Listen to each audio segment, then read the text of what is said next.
वाहिगुरु जी का खालसा वाहिगुरु जी की फतेह। साहिबजादे सेवा दल 239 मुख सेवादार ਗਿਆਨੀ ਕੁਲਵੰਤ ਸਿੰਘ ਜੀ ਲੁਧਿਆਣੇ ਵਾਲੇ ਉਹਨਾਂ ਵੱਲੋਂ ਚਲਾਏ ਜਾ ਰਹੇ ਗੁਰਸਾਖੀ ਪ੍ਰੋਗਰਾਮ ਵਿੱਚ ਆਪ ਜੀ ਦਾ ਫਿਰ ਤੋਂ ਸਵਾਗਤ ਹੈ। ਅੱਜ ਦਾ ਜੋ ਪ੍ਰੋਗਰਾਮ ਹੈ ਇਸ ਦਾ ਸਵਾਲ ਇਸ ਪ੍ਰਕਾਰ ਹੈ ਕਿ ਗੁਰਮਤਿ ਵਿੱਚ ਕਰਾਮਾਤ ਨੂੰ ਰਸ ਕਸ ਅਤੇ ਨਾਟਕ ਚੇਟਕ ਕਿਹਾ ਗਿਆ ਹੈ, ਪਰ ਫਿਰ ਵੀ ਗੁਰੂ ਸਾਹਿਬ ਦੇ ਜੀਵਨ ਵਿੱਚ ਇਹ ਵਰਤੀਆਂ ਐਸਾ ਕਿਉਂ। ਦੁਬਾਰਾ ਫਿਰ ਪ੍ਰਸ਼ਨ ਮੈਂ ਦੁਹਰਾ ਦਿੰਦਾ ਹਾਂ। ਗੁਰਮਤਿ ਵਿੱਚ ਕਰਾਮਾਤ ਨੂੰ ਰਸ ਕਸ ਅਤੇ ਨਾਟਕ ਚੇਟਕ ਕਿਹਾ ਗਿਆ ਹੈ, ਪਰ ਫਿਰ ਵੀ ਇਹ ਗੁਰੂ ਸਾਹਿਬ ਦੇ ਜੀਵਨ ਵਿੱਚ ਵਰਤੀਆਂ ਐਸਾ ਕਿਉਂ। ਅਤੇ ਇਹ ਜੋ ਸਵਾਲ ਹੈ ਇਸ ਦਾ ਜੋ ਜਵਾਬ ਗਿਆਨੀ ਜੀ ਵੱਲੋਂ ਦਿੱਤਾ ਹੋਇਆ ਹੈ ਉਹ ਕਾਫੀ ਵੱਡਾ ਹੈ ਅਤੇ ਅੱਜ ਦਾ ਜੋ ਪ੍ਰੋਗਰਾਮ ਹੈ ਪੂਰੇ 1 ਘੰਟੇ ਦਾ ਹੋਵੇਗਾ, ਥੋੜ੍ਹਾ ਵੱਧ ਵੀ ਸਕਦਾ ਹੈ ਅਤੇ ਸੰਗਤਾਂ ਜ਼ਰੂਰ ਸਾਰਾ ਪ੍ਰੋਗਰਾਮ ਸੁਣਨ ਤਾਂ ਹੀ ਇਸ ਸਵਾਲ ਦਾ ਜੋ ਜਵਾਬ ਹੈ ਉਹ ਪੂਰਾ ਸਾਰੇ ਪ੍ਰੋਗਰਾਮ ਵਿੱਚ ਆਵੇਗਾ। आओ जी ਆਪਾਂ ਇਸ ਸਵਾਲ ਦਾ ਜੋ ਜਵਾਬ ਹੈ ਗਿਆਨੀ ਜੀ ਕੋਲੋਂ ਸਰਵਣ ਕਰੀਏ। ਵਾਹਿਗੁਰੂ ਜੀ ਕਾ ਖਾਲਸਾ ਵਾਹਿਗੁਰੂ ਜੀ ਕੀ ਫਤਿਹ। ਅੱਜ ਦੇ ਪ੍ਰੋਗਰਾਮ ਵਿੱਚ ਆਪਾਂ ਕੁਝ ਵਿਚਾਰਾਂ ਜਪਜੀ ਸਾਹਿਬ ਦੀ 22 ਨੰਬਰ ਪੌੜੀ ਨਾਲ ਸੰਬੰਧਿਤ ਕਰਨੀਆਂ ਹਨ, ਜਿਸ ਪੌੜੀ ਵਿੱਚ ਇਸ ਇਤਿਹਾਸਕ ਘਟਨਾ ਦਾ ਵਰਣਨ ਹੈ ਕਿ ਜਿਹਦੇ ਅੰਦਰ ਗੁਰੂ ਸਾਹਿਬ ਜੀ ਬਗਦਾਦ ਗਏ ਔਰ ਬਗਦਾਦ ਦੇ ਉੱਥੇ ਰਹਿਣ ਵਾਲੇ ਲੋਕਾਂ ਦੇ ਨਾਲ ਉਹਨਾਂ ਦੀ ਚਰਚਾ ਹੋਈ, ਵਿਚਾਰ ਹੋਈ, ਕਿਵੇਂ ਉਹ ਗੁਰੂ ਸਾਹਿਬ ਦੇ ਉੱਤੇ ਆ ਕੇ ਉਹਨਾਂ ਨੇ ਇੱਕ ਵਾਰੀ ਹਮਲਾ ਕਰਨ ਦੀ ਕੋਸ਼ਿਸ਼ ਕੀਤੀ। ਤਾਂ ਇਹ 22 ਨੰਬਰ ਪੌੜੀ ਹੈ। ਪਾਤਾਲਾਂ ਪਾਤਾਲ ਲੱਖ ਆਗਾਸਾਂ ਆਗਾਸ, ਓੜਕ ਓੜਕ ਭਾਲ ਥੱਕੇ ਵੇਦ ਕਹਿਨ ਇੱਕ ਬਾਤ। ਜ਼ਿਆਦਾਤਰ ਗੁਰੂ ਗ੍ਰੰਥ ਸਾਹਿਬ ਜੀ ਦੀ ਬਾਣੀ ਵਿੱਚ ਮਹਾਰਾਜ ਨੇ ਕਿਸੇ ਬੰਦੇ ਦਾ ਨਾਮ ਲੈਣ ਤੋਂ ਬਿਨਾਂ ਹੀ ਗੱਲ ਕੀਤੀ ਹੈ ਕਿ ਇਹ ਗੱਲ ਕਿਹਦੇ ਨਾਲ ਕਰ ਰਹੇ ਨੇ, ਭਾਵੇਂ ਕਿ ਸਾਰੇ ਹੀ ਸ਼ਬਦ ਗੁਰੂ ਸਾਹਿਬ ਨੇ ਕਿਸੇ ਨਾ ਕਿਸੇ ਮਨੁੱਖ ਨੂੰ ਸੰਬੋਧਿਤ ਕਰਕੇ ਕਿਸੇ ਨਾਲ ਗੱਲ ਕਰਦਿਆਂ, ਕਿਸੇ ਨਾਲ ਚਰਚਾ ਕਰਦਿਆਂ ਹੀ ਉਚਾਰੇ ਨੇ, ਪਰ ਉਸ ਬੰਦੇ ਦਾ ਨਾਂ ਬਹੁਤ ਘੱਟ ਲਿਆ, ਕਿਤੇ ਕਿਤੇ ਲਿਆ, ਜਿਵੇਂ ਕਿਸੇ ਨੂੰ ਇਹ ਉਹਦਾ ਨਾਂ ਲੈ ਕੇ ਆਵਾਜ਼ ਦਿੱਤੀ ਹੈ। ਤਾਂ ਇਸ ਦੇ ਨਾਲ ਸੰਬੰਧਿਤ ਇੱਕ ਪ੍ਰਸ਼ਨ ਵੀ ਤੁਸੀਂ ਉੱਤੇ ਪੜ੍ਹ ਰਹੇ ਹੋ, ਜਿਹੜਾ ਕਿ ਅੱਜ ਕੱਲ੍ਹ ਬੜਾ ਚਰਚਾ ਦਾ ਵਿਸ਼ਾ ਬਣਿਆ ਹੋਇਆ ਔਰ ਸਾਡੇ ਜਿਹੜੇ ਕਥਾਵਾਚਕ ਵਿਚਾਰਕ ਬਣੇ ਹਨ ਉਹਨਾਂ ਨੇ ਇਸ ਚੀਜ਼ ਦਾ ਸਹਾਰਾ ਲੈ ਕੇ ਆਪਣਾ ਕਾਫੀ ਨਾਮਨਾ ਵੀ ਖੱਟਿਆ ਔਰ ਆਪਣੇ ਆਪ ਨੂੰ ਕ੍ਰਾਂਤੀਕਾਰੀ, ਜਾਗਰੂਕ ਇਹਨਾਂ ਵਿਸ਼ੇਸ਼ਣਾਂ ਦੇ ਨਾਲ ਵੀ ਚੰਗੀ ਤਰ੍ਹਾਂ ਸਵਾਰਿਆ ਹੈ।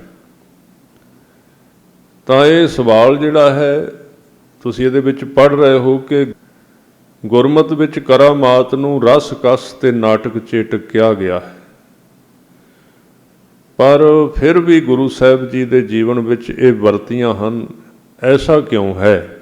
ਗੁਰੂ ਸਾਹਿਬ ਨੇ ਜਿਹੜੀ ਚੀਜ਼ ਦਾ ਵੀ ਖੰਡਨ ਕੀਤਾ ਹੈ ਉਹਦਾ ਖੰਡਨ ਕਿਸੇ ਪੱਖ ਵਿੱਚ ਕੀਤਾ ਹੈ, ਕਿਸੇ ਥਾਂ 'ਤੇ ਉਹਦਾ ਖੰਡਨ ਕੀਤਾ ਹੈ, ਪਰ ਕਿਸੇ ਥਾਂ 'ਤੇ ਉਹਦੇ ਬਾਰੇ ਹੋਰ ਵਿਚਾਰਾਂ ਵੀ ਦਿੱਤੀਆਂ ਗਈਆਂ। ਜਿਵੇਂ ਮੈਂ ਇੱਕੋ ਹੀ ਉਦਾਹਰਨ ਦਿਆਂਗਾ, ਗੁਰਬਾਣੀ ਦਾ ਪਾਠ ਕਰਨਾ ਸਿੱਖ ਦਾ ਮੂਲ ਉਪਦੇਸ਼ ਗੁਰੂ ਸਾਹਿਬ ਨੇ ਦਿੱਤਾ ਹੈ ਕਿ ਬਾਣੀ ਪੜ੍ਹੋ, ਗੁਰਬਾਣੀ ਦਾ ਪਾਠ ਕਰੋ, ਨਿਤਨੇਮ ਕਰੋ, ਬਾਣੀ ਨੂੰ ਗਾਓ, ਬਾਣੀ ਨੂੰ ਸੁਣੋ, ਬਾਣੀ ਨੂੰ ਪੜ੍ਹੋ, ਵਿਚਾਰੋ, ਗਾਵੋ ਸੁਣੋ ਪੜ੍ਹੋ ਨਿਤ ਭਾਈ ਗੁਰ ਪੂਰੇ ਭੂ ਰਾਖਿਆ। ਬਈ ਪਾਠ ਕਰਨਾ ਚਾਹੀਦਾ। ਹੁਣ ਇਹ ਚੀਜ਼ ਕਹੀਏ, ਪਰ ਇੱਕ ਥਾਂ 'ਤੇ ਤੁਸੀਂ ਇਹਦਾ ਖੰਡਨ ਵੀ ਵੇਖੋਗੇ, ਖੰਡਨ ਕੀਤਾ ਵੀ ਇਹ ਕੀ ਕਰ ਰਹੇ ਆ, ਕਿਆ ਪੜ੍ਹੀ ਹੈ, ਕਿਆ ਗੁਣੀ ਹੈ, ਕਿਆ ਵੇਦ ਪੁਰਾਨਾ ਸੁਣੀ ਹੈ, ਪੜ੍ਹੇ ਸੁਣੇ ਕਿਆ ਹੋਈ, ਜੋ ਸਹਿਜ ਨਾ ਮਿਲਿਓ ਸੋਈ। ਹੁਣ ਇੱਥੇ ਲੱਗੇਗਾ ਵੀ ਦੋਵੇਂ ਸ਼ਬਦ ਆਪਸ ਵਿੱਚ ਵਿਰੋਧ ਕਰ ਰਹੇ ਨੇ। ਜਾਂ ਹੋਰ ਕਈ ਥਾਵਾਂ 'ਤੇ ਆਇਆ ਹੈ ਜਿੱਥੇ ਮਹਾਰਾਜ ਕਹਿੰਦੇ ਪਾਠ ਪੜ੍ਹਿਓ ਅਰ ਵੇਦ ਵਿਚਾਰਿਓ, ਨਿਵਲ ਭੁਯੰਗਮ ਸਾਧੇ, ਪੰਚ ਜਨਾ ਸਿਉ ਸੰਗ ਨਾ ਛੁਟਕਿਓ, ਅਧਿਕ ਅਹੰ ਬੁੱਧ ਬਾਧੇ, ਪਿਆਰੇ ਇਨ ਵਿਦ ਮਿਲ ਨਾ ਜਾਈ, ਮੈਂ ਕੀਏ ਕਰਮ ਅਨੇਕਾ। ਇਹਦੇ ਵਿੱਚ ਵੀ ਪਾਠ ਪੜ੍ਹਨ ਵਾਲੇ ਦਾ ਖੰਡਨ ਕੀਤਾ ਹੈ, ਪਰ ਇਹ ਖੰਡਨ ਕਰਨ ਦਾ ਮਤਲਬ ਇਹ ਨਹੀਂ ਵੀ ਪਾਠ ਛੱਡ ਦੇਣਾ। ਉਹ ਖੰਡਨ ਕਦੋਂ ਕੀਤਾ, ਉਹ ਪੜ੍ਹਨ ਵਾਲਾ ਕਿਵੇਂ ਪੜ੍ਹ ਰਿਹਾ ਉਹਦੇ ਨਾਲ ਸੰਬੰਧ ਰੱਖਦਾ। ਜਦੋਂ ਉਹ ਠੀਕ ਢੰਗ ਨਾਲ ਪੜ੍ਹਦਾ ਤੇ ਉਦੋਂ ਬਾਣੀ ਪੜ੍ਹਨੀ ਇੱਕ ਬੜਾ ਵੱਡਾ ਪਰਮਾਤਮਾ ਦੇ ਰਸਤੇ ਦੇ ਮਾਰਗ ਦੇ ਵਿੱਚ ਇੱਕ ਬੜਾ ਵੱਡਾ ਬੇਸ ਹੈ, ਪਰ ਕਿਤੇ ਉਹਦਾ ਖੰਡਨ ਹੈ। ਇਸੇ ਤਰ੍ਹਾਂ ਜਿਹੜਾ ਨਾਟਕ ਚੇਟਕ ਹੈ ਇਹਦਾ ਕਿਤੇ ਖੰਡਨ ਕੀਤਾ ਹੈ। ਜਿਵੇਂ ਕਲਗੀਧਰ ਪਾਤਸ਼ਾਹ ਕਹਿੰਦੇ ਨਾਟਕ ਚੇਟਕ ਕੀਏ ਕੁਕਾਜਾ, ਕੁਕਾਜਾ ਦਾ ਮਤਲਬ ਭੈੜੇ ਕੰਮ। ਇਹ ਨਾਟਕ ਚੇਟਕ ਰਿੱਧੀਆਂ ਸਿੱਧੀਆਂ ਸ਼ਮਸ਼ਾਨਾਂ ਦੇ ਵਿੱਚ ਜਾ ਕੇ ਬਹਿਣਾ ਤੇ ਭੂਤ ਪ੍ਰੇਤਾਂ ਦੇ ਕੰਮ ਕਰਨੇ ਤੇ ਧਾਗੇ ਤਵੀਤ ਕਰਨੇ, ਇਹ ਪਖੰਡ ਨਾਟਕ ਚੇਟਕ ਹੈ, ਇਹਦਾ ਖੰਡਨ ਕੀਤਾ ਹੈ। ਇਹ ਭੈੜੇ ਕਰਮ ਨੇ। ਨਾਟਕ ਚੇਟਕ ਕੀਏ ਕੁਕਾਜਾ, ਪ੍ਰਭ ਲੋਗਨ ਕਹਿ ਆਵਤ ਲਾਜਾ। ਪਰਮੇਸ਼ਰ ਦੇ ਪਿਆਰਿਆਂ ਨੂੰ ਐਵੇਂ ਦੇ ਕੰਮਾਂ ਤੋਂ ਕਰਨ ਤੋਂ ਗੁਰੇਜ਼ ਆਉਂਦਾ, ਸ਼ਰਮ ਆਉਂਦੀ ਹੈ।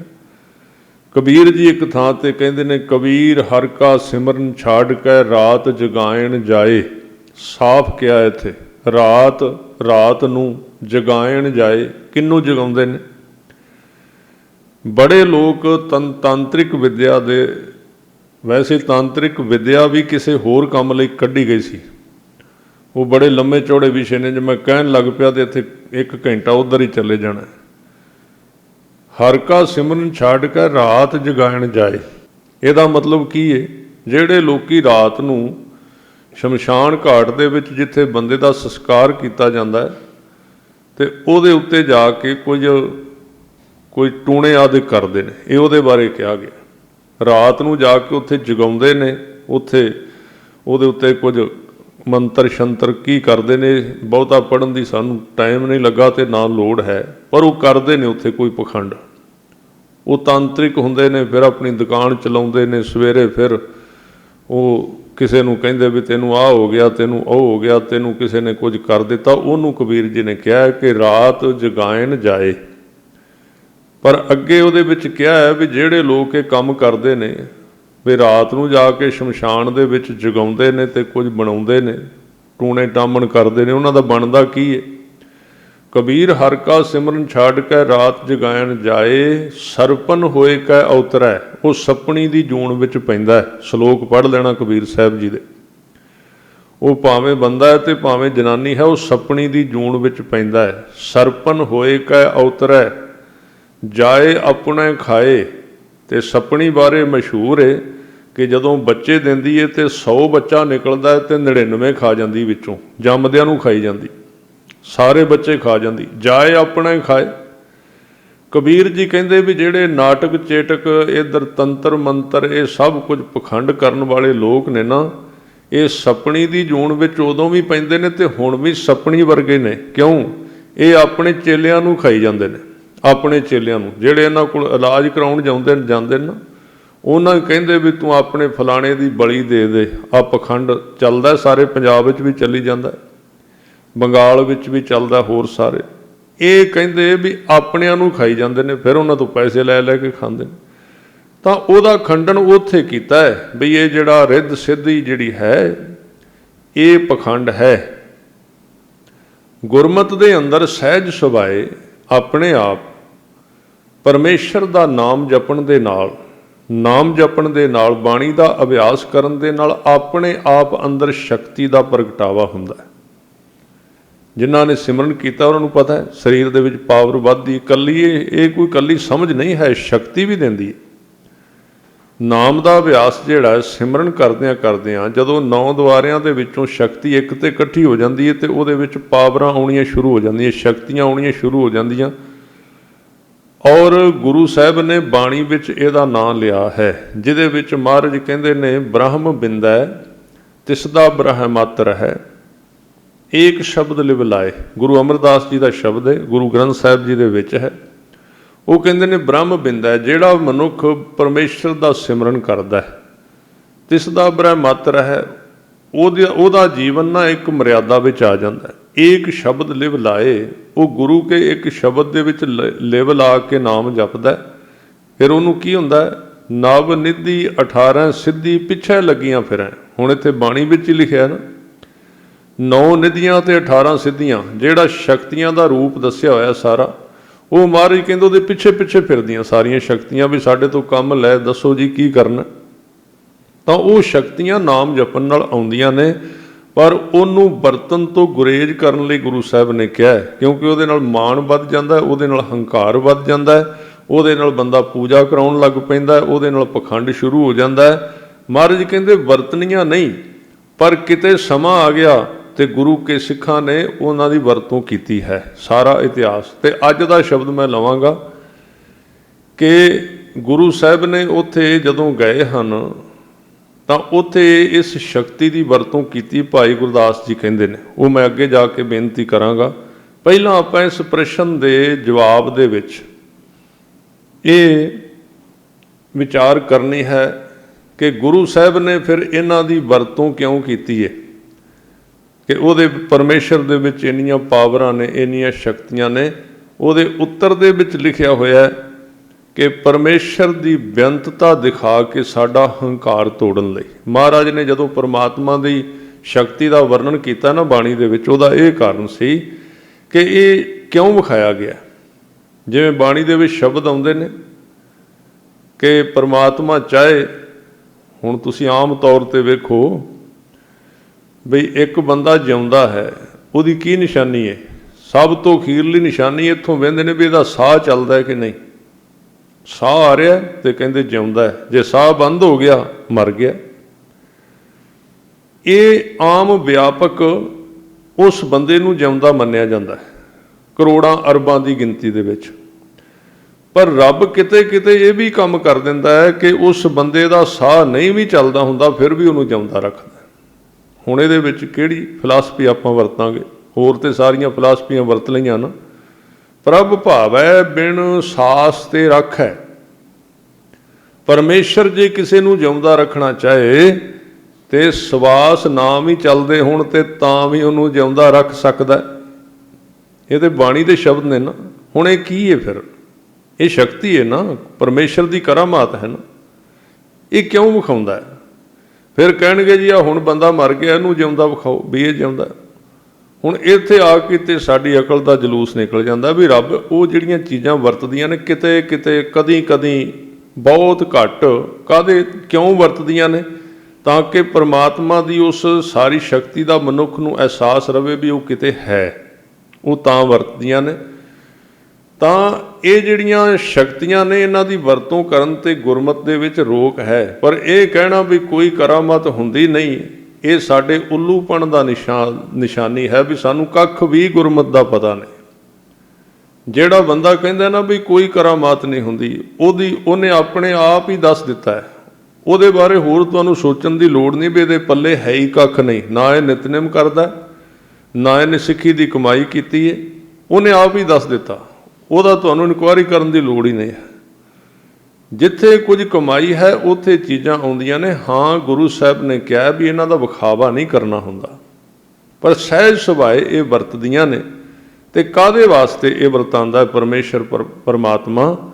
ਜਿਹਦੇ ਵਿੱਚ ਜਵਾਬ ਵਿੱਚ ਤੁਸੀਂ ਪੜ੍ਹ ਰਹੇ ਹੋ ਕਿ ਪਰਮੇਸ਼ਰ ਦੀ ਬੇਅੰਤਤਾ ਦਿਖਾ ਕੇ ਸਾਡਾ ਹੰਕਾਰ ਤੋੜਨ ਲਈ। ਸਾਡੇ ਹੰਕਾਰ ਨੂੰ ਤੋੜਨ ਵਾਸਤੇ ਵੀ ਇਸ ਤਰ੍ਹਾਂ ਤੇ ਹੋ ਹੀ ਨਹੀਂ ਸਕਦਾ ਜੀ, ਮੈਂ ਤੇ ਮੰਨਦਾ ਹੀ ਨਹੀਂ ਜੀ, ਵਿਖਾਓ ਫਿਰ।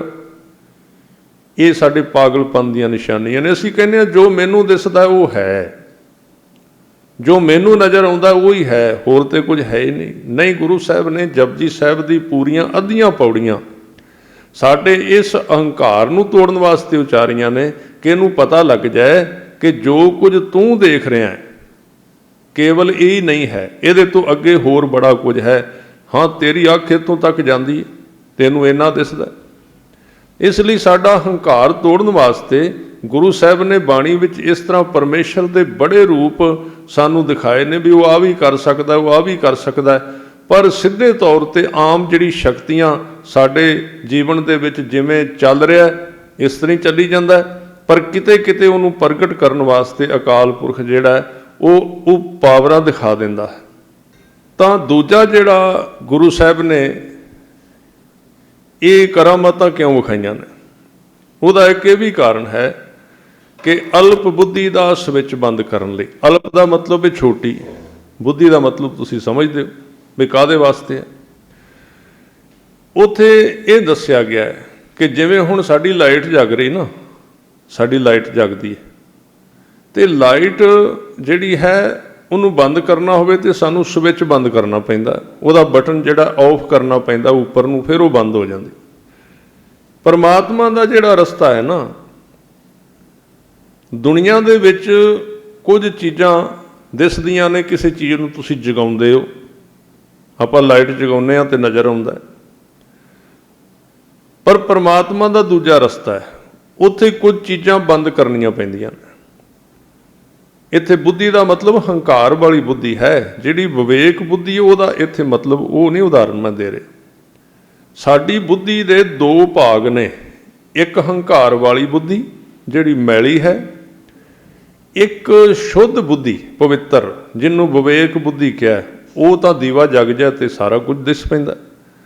ਪਰ ਇਹ ਜਿਹੜੀ ਅਲਪ ਬੁੱਧੀ ਹੈ ਨਾ, ਮੈਲੀ ਬੁੱਧੀ ਹੈ, ਹੰਕਾਰ ਨਾਲ ਭਰੀ ਜੀ, ਮੈਂ ਹੀ ਸਭ ਕੁਝ ਹਾਂ ਜੀ, ਮੈਨੂੰ ਸਭ ਕੁਝ ਆਉਂਦਾ ਹੈ, ਜੋ ਮੈਨੂੰ ਨਹੀਂ ਪਤਾ ਲੱਗਾ ਉਹ ਤੇ ਹੈ ਹੀ ਨਹੀਂ ਜੀ, ਤਾਂ ਉਹਨੂੰ ਅਲਪ ਬੁੱਧੀ ਕਿਹਾ। ਉਹਨੂੰ ਬੰਦ ਕਰਨ ਲਈ ਜਿੰਨਾ ਚਿਰ ਉਹ ਬੰਦ ਨਹੀਂ ਹੁੰਦੀ ਉਹਨਾਂ ਚਿਰ ਅੱਗੇ ਰਾਹ ਨਹੀਂ ਖੁੱਲ੍ਹਦਾ ਪਰਮਾਤਮਾ ਦੇ ਰਸਤੇ ਦਾ, ਉਹਦੇ ਦਰ ਦਾ ਰਸਤਾ ਨਹੀਂ ਖੁੱਲ੍ਹਦਾ। ਤਾਂ ਉਹ ਜਿਹੜੀ ਸਾਡੀ ਅਲਪ ਬੁੱਧੀ ਹੈ ਨਾ, ਉਹਨੂੰ ਝਟਕਾ ਲਾਉਣ ਲਈ, ਉਹਨੂੰ ਬੰਦ ਕਰਨ ਲਈ, ਉਹਨੂੰ ਰੋਕਣ ਵਾਸਤੇ ਇਹ ਜਿਹੜੀ ਕੋਈ ਨਾ ਕੋਈ ਸੰਸਾਰਿਕ ਘਟਨਾ ਵਰਤਦੀ ਹੈ ਨਾ, ਜਿਹੜੀ ਜਦੋਂ ਅਸੀਂ ਵੇਖਦੇ ਹਾਂ ਤੇ ਹੈਰਾਨ ਹੋ ਜਾਈਦਾ ਵੀ ਇਹ ਕਿਵੇਂ ਹੋ ਗਿਆ ਜੀ, ਕਮਾਲ ਹੋ ਗਈ। ਕਿਉਂਕਿ ਪਰਮਾਤਮਾ ਦੇ ਰਸਤੇ ਦੇ ਉੱਤੇ ਜਿਹੜੀ ਲਾਈਟ ਹੈ, ਉਸ ਲਾਈਟ ਦਾ ਨਾਂ ਹੈ ਵਿਸਮਾਦ ਹੋਣਾ, ਉਸ ਲਾਈਟ ਦਾ ਨਾਂ ਹੈ ਹੈਰਾਨ ਹੋ ਜਾਣਾ। ਜਦੋਂ ਅਸੀਂ ਹੈਰਾਨ ਹੁੰਦੇ ਹਾਂ ਉਦੋਂ ਸਾਡੀ ਜਿਹੜੀ ਅਕਲ ਦਾ ਉਹ ਹਿੱਸਾ ਜੋ ਹੰਕਾਰੀ ਹੈ ਉਹ ਬੰਦ ਹੋ ਜਾਂਦਾ। ਇਸ ਲਈ ਜਿਨ੍ਹਾਂ ਲੋਕਾਂ ਦੇ ਵਿੱਚ ਅੱਠੇ ਪੈਰ ਤੋਲਣ ਦੀ, ਨਾਪਣ ਦੀ, ਇਹ ਸਭ ਕੁਝ ਕਰਨ ਦੀ ਬਿਰਤੀ ਹੈ, ਉਹ ਕਦੀ ਹੈਰਾਨ ਨਹੀਂ ਹੁੰਦੇ। ਵੇਖੋਗੇ ਤੁਸੀਂ ਜੋ ਮਰਜ਼ੀ ਉਹਨਾਂ ਨੂੰ ਸੁਣਾਈ ਦਿਓ, ਉਹ ਹੈਰਾਨ ਹੁੰਦੇ ਹੀ ਨਹੀਂ। ਆਮ ਬੰਦਾ ਜਿਹੜਾ ਹੈ, ਤੁਸੀਂ ਉਹਨੂੰ ਛੋਟੀ ਜਿਹੀ ਗੱਲ ਸੁਣਾਓ, ਇੱਕਦਮ ਹੈਰਾਨ ਹੋ ਜਾਏਗਾ, ਹੈਰਾਨ ਹੋ ਜਾਏਗਾ, ਉਹਨੂੰ ਹੈਰਾਨੀ ਹੋ ਜਾਏਗੀ।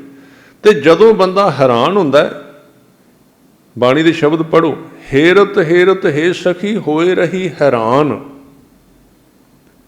ਗੁਰੂ ਸਾਹਿਬ ਕਹਿੰਦੇ, ਹੇ ਸਖੀ, ਹੇ ਗੁਰਮੁਖ ਪਿਆਰਿਓ, ਮੈਂ ਪਰਮਾਤਮਾ ਦੇ ਚੋਜ ਵੇਖ ਵੇਖ ਕੇ, ਹੇਰਤ ਦਾ ਮਤਲਬ ਵੇਖਣਾ, ਮੈਂ ਹੈਰਾਨ ਹੋ ਗਈ ਹਾਂ, ਹੋਏ ਰਹੀ ਹੈਰਾਨ। ਤੇ ਜਿਉਂ ਹੀ ਬੁੱਧੀ ਹੈਰਾਨ ਹੁੰਦੀ ਏ, ਵਿਚਾਰ ਰੁਕ ਜਾਂਦੇ ਨੇ, ਖਿਆਲ ਰੁਕ ਜਾਂਦੇ ਨੇ। ਤਾਂ ਉਸ ਪਲ ਆਦਮੀ ਮਨ ਤੋਂ ਵੀ ਅੱਗੇ ਨਿਕਲ ਜਾਂਦਾ, ਸਰੀਰ ਤੋਂ ਵੀ, ਤੇ ਬੁੱਧੀ ਤੋਂ ਪਾਰ ਪਰਮਾਤਮਾ ਦੇ ਦਰਵਾਜ਼ੇ ਵਿੱਚ ਪ੍ਰਵੇਸ਼ ਕਰ ਜਾਂਦੀ ਉਹਦੀ ਸੁਰਤੀ। ਜਿੰਨਾ ਚਿਰ ਅਸੀਂ ਹੈਰਾਨ ਨਹੀਂ ਹੁੰਦੇ, ਉਹਨਾਂ ਚਿਰ ਅਸੀਂ ਉਹਦੇ ਦਰਵਾਜ਼ੇ ਵਿੱਚ ਜਾ ਨਹੀਂ ਸਕਦੇ। ਇਸ ਕਰਕੇ ਜੇ ਮੈਂ ਖੁੱਲ੍ਹੇ ਸ਼ਬਦਾਂ ਵਿੱਚ ਕਹਿ ਦਿਆਂ ਤੇ ਬੁੱਧੀਮਾਨਾਂ ਦਾ ਰਸਤਾ ਨਹੀਂ ਹੈ, ਇਹ ਥੋੜ੍ਹੇ ਜਿਹੇ ਮਸਤਾਨੇ ਜਿਹੇ ਲੋਕਾਂ ਦਾ ਹੀ ਰਾਹ ਹੈ। ਇੱਥੇ ਬੁੱਧੀਮਾਨ ਨਹੀਂ ਅੰਦਰ ਗਏ, ਜਿਹੜੇ ਵੱਡੀਆਂ ਵੱਡੀਆਂ ਪੰਡਾਂ ਚੁੱਕ ਕੇ ਤੁਰੇ ਫਿਰਦੇ ਨੇ ਜਾਣਕਾਰੀ ਦੀਆਂ, ਹੰਕਾਰ ਦੀਆਂ। ਠੀਕ ਹੈ, ਜਾਣਕਾਰੀ ਹੋਣੀ, ਪਤਾ ਲੱਗਣਾ, ਵਿੱਦਿਆ ਹੋਣੀ ਮਾੜੀ ਨਹੀਂ, ਪਰ ਉਹਦਾ ਕੋਈ ਟਾਈਮ ਹੁੰਦਾ, ਉਹਦਾ ਕੋਈ ਸਮਾਂ ਹੁੰਦਾ। ਉਸ ਟਾਈਮ 'ਤੇ ਉਹਨੇ ਕੰਮ ਕਰਨਾ ਹੈ, ਉਹਦੇ ਤੋਂ ਅੱਗੇ ਪਿੱਛੇ ਉਹ ਕੰਮ ਕਰੇ ਤੇ ਨੁਕਸਾਨ ਕਰਦੀ ਏ। ਪਰਮਾਤਮਾ ਦੇ ਰਸਤੇ 'ਤੇ ਬਚਪਨ ਵਾਲਾ ਮਨ ਚਾਹੀਦਾ, ਭੋਲਾ ਭਾਲਾ ਮਨ ਚਾਹੀਦਾ, ਸਿੱਧਾ ਮਨ ਚਾਹੀਦਾ। ਤੇ ਉਹ ਸਿੱਧਾ ਮਨ ਤਾਂ, ਸਾਦਾ ਮਨ ਤਾਂ ਪੈਦਾ ਹੁੰਦਾ ਹੈ ਜੇ ਅਸੀਂ ਇਸ ਗੱਲ ਨੂੰ ਮੰਨ ਲਈਏ ਕਿ ਜਿੰਨਾ ਕੁ ਮੈਨੂੰ ਪਤਾ ਹੈ ਉਹ ਵੀ ਹੈ, ਤੇ ਅੱਗੇ ਪਤਾ ਨਹੀਂ ਕਿੰਨਾ ਕੁ ਹੈ। ਸਾਰਾ ਜਪਜੀ ਸਾਹਿਬ ਕੀ ਕਹਿ ਰਿਹਾ ਬਈ, ਹੋਰ ਕਿਤੇ ਤੁਧ ਨੂੰ ਗਾਵਣ ਸੇ ਮੈਂ ਚਿਤ ਨਾ ਆਵਣ, ਨਾਨਕ ਕਿਆ ਵਿਚਾਰੇ। ਜੀ ਮੈਨੂੰ ਤਾਂ ਪਤਾ ਹੀ ਨਹੀਂ ਤੈਨੂੰ ਕਿੰਨੇ ਕੁ ਗਾਉਂਦੇ ਨੇ ਪਏ, ਤੇ ਜੇ ਸਾਨੂੰ ਪੁੱਛੋ ਅਸੀਂ ਗਿਣਾਂਗੇ ਫਿਰ ਪਹਿਲਾਂ ਵੀ ਇੰਨੇ ਲੱਖ ਬੰਦੇ ਤੈਨੂੰ ਗਾਉਂਦੇ ਨੇ, ਇੰਨੇ ਲੱਖ। ਇਹ ਹੁਣ ਇੱਥੇ ਸਾਨੂੰ ਸਮਝ ਆ ਗਈ ਵੀ ਆਪਾਂ ਕਿੱਥੇ ਜਿਉ ਰਹੇ ਹਾਂ, ਆਪਾਂ ਕਿਹੜੇ ਹਿਸਾਬ ਕਿਤਾਬ ਵਿੱਚ ਫਸੇ ਫਿਰਦੇ ਹਾਂ। ਹਿਸਾਬ ਕਿਤਾਬ ਦੁਨੀਆ ਦੇ ਪੱਧਰ ਦੇ ਉੱਤੇ ਜਿਉਣ ਵਾਸਤੇ ਜ਼ਰੂਰੀ ਹੈ, ਤੋਲਣਾ, ਨਾਪਣਾ, ਵੇਖਣਾ ਵੀ ਇਹ ਕੀ ਹੈ ਕੀ ਨਹੀਂ।